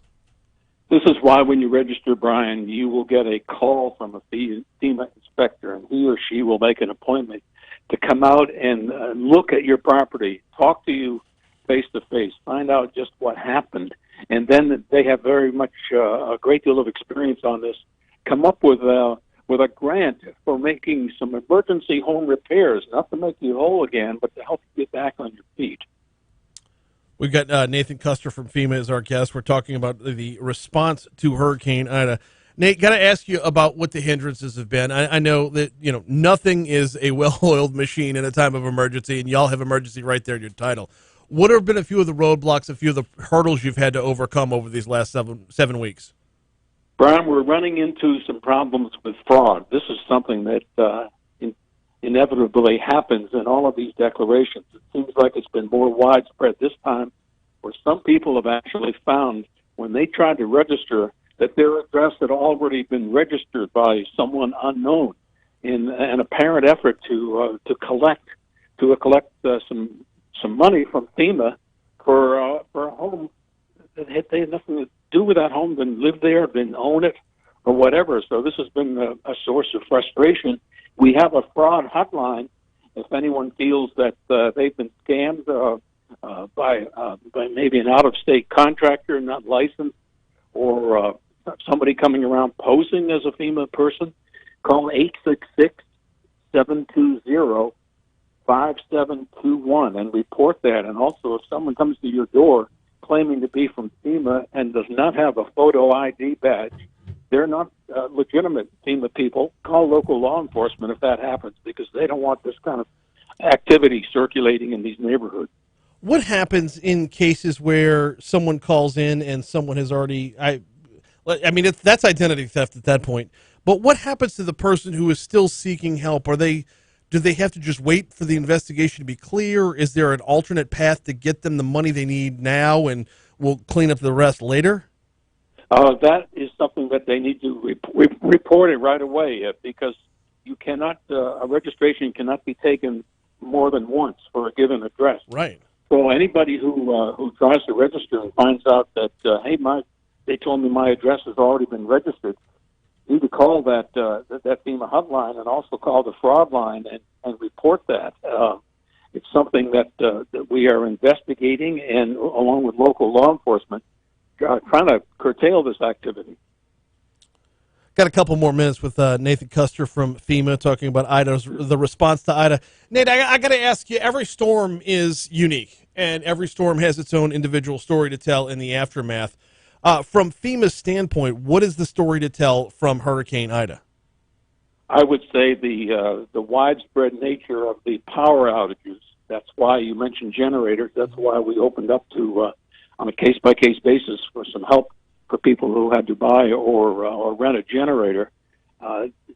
Just the widespread loss of power and the damage that occurred in some of those parishes, particularly over in the eastern the southeast portion of the state. But you're right. Every disaster is individual. All disasters are local, we like to say, that the response begins at the local level, the local emergency management, the nonprofit organizations, or whatever.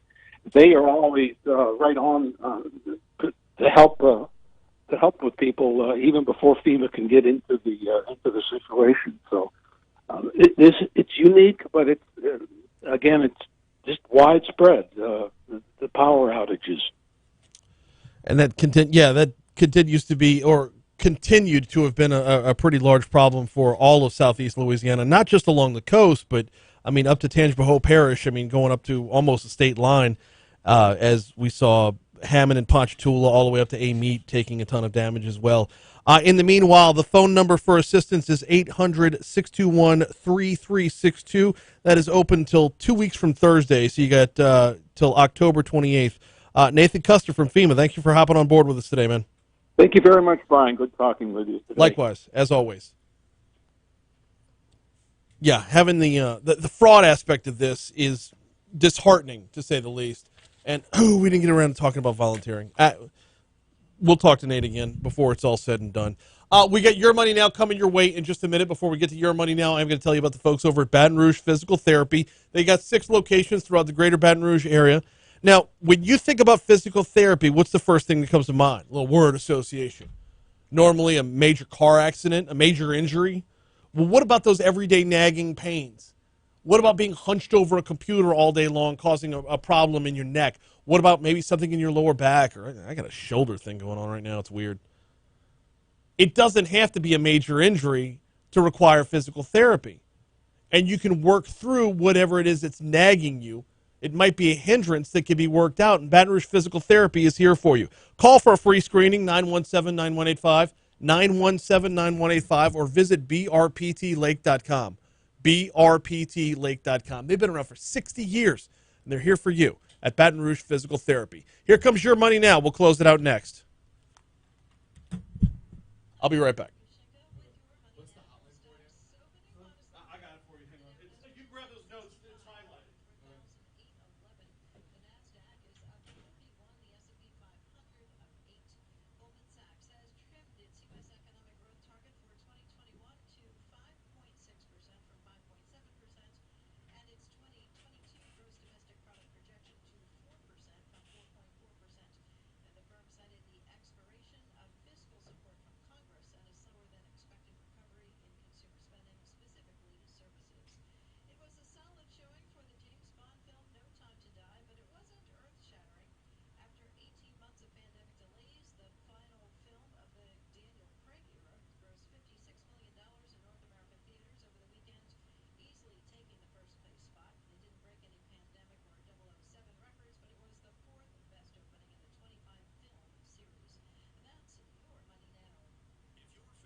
There's one for disaster, one for assistance, and one for fraud.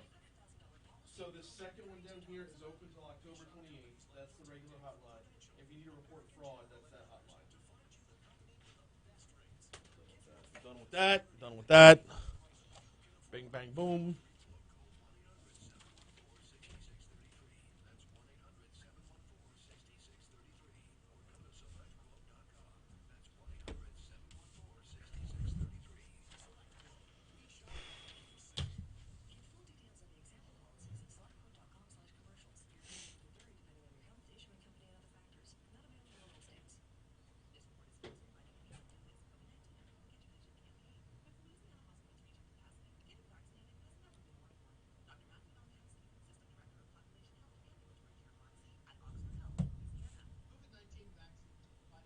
Wait, the helpline is open until October 28th.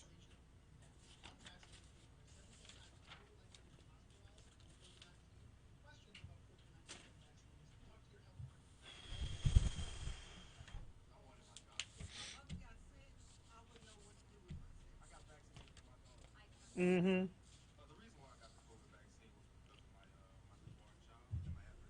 What was this?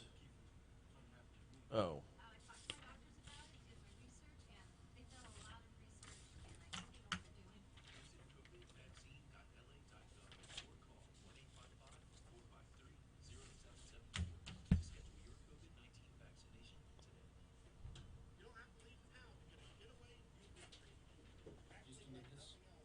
No.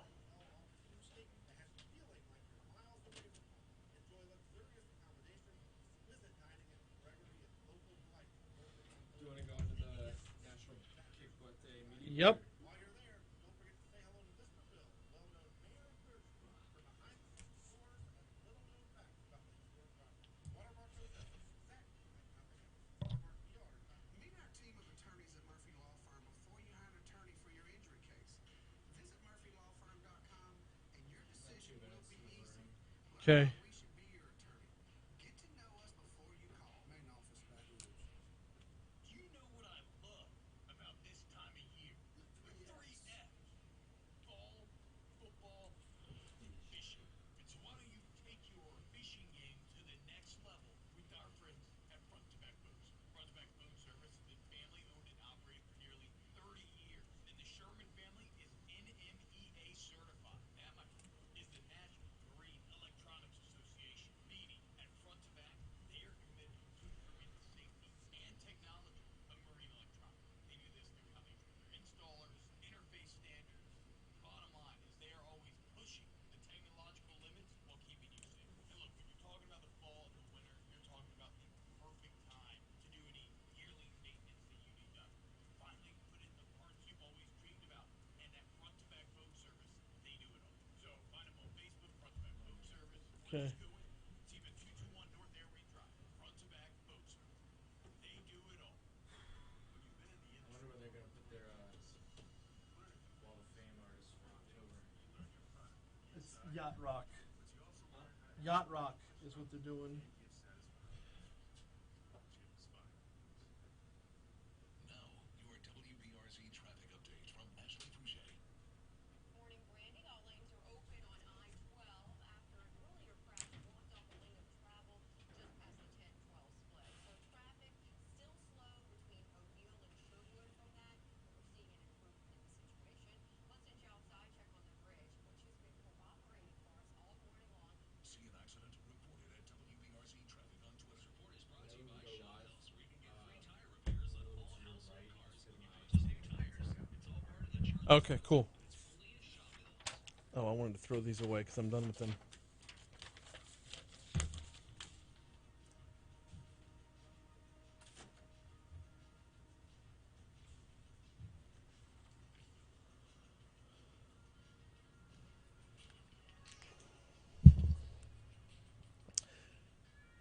.855 Talk 107.3 FM WBRP.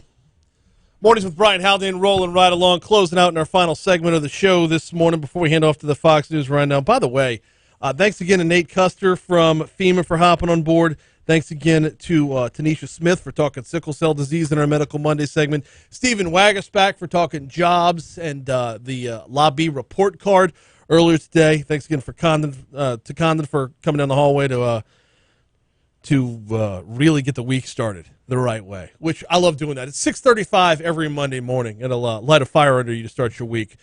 Kick you in the butt, if you will. More on that in a second. Also, thanks to Heather Zumarraga from the Fox Business Channel and Newsmax, talking about the jobs report. Came out last Friday, and that's a butt kicking too.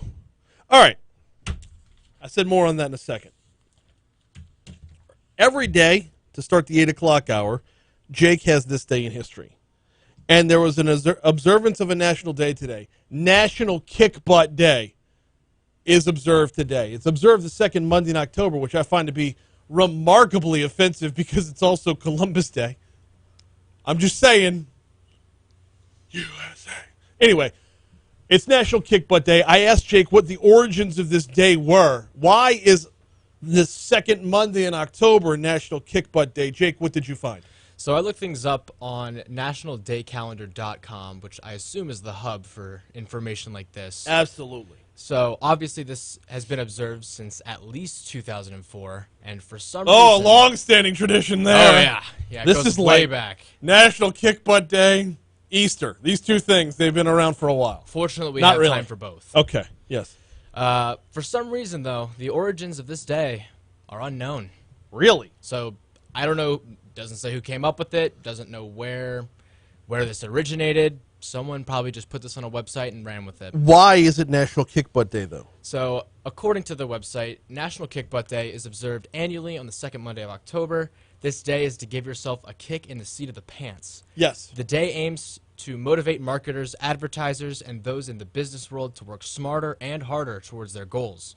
while striving to outdo the competitor, but be sure to also take stock of your achievements and how far you've come. So it's not about kicking other people's butts. It's No. about kicking yourself in the pants, motivating you. All right, so I think I see how this is evolving. Kind of here. like a reality check. It's the beginning of the fourth quarter of the calendar year, right? Also budgeting time for next year. So if you're in that field, it's time to start planning. Good time to get a little kick in the pants. So it's not about kicking anybody else's butt. They're telling you basically, like, get with the program. Right, right. Little finish strong, if you will.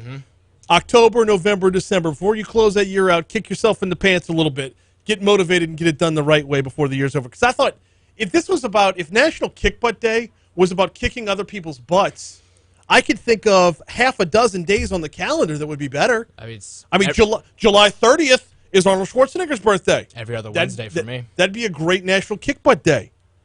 July 6th is Sylvester Stallone's birthday. Who kicks more butt than him? How about November 27th? We get celebrated on a Bruce Lee's birthday. He literally kicks butts. Lots of butts. Jean-Claude Van Damme, 1 week from today. 1 week from today, October 18th. Jean-Claude Van Damme. Yeah. How about Steven Seagal's fat behind? April 10th. A lot of butts. Or, if you really want to go all in, March 10th, Chuck Norris. Oh. Done. We're over with. Fox News Rundown's coming up next. Thank y'all for listening. On Chuck Norris. That's all there is to it. Chuck Norris is the closer. That's it. All right. Facebook, YouTube, it's Monday morning meeting time, so I got to see y'all tomorrow.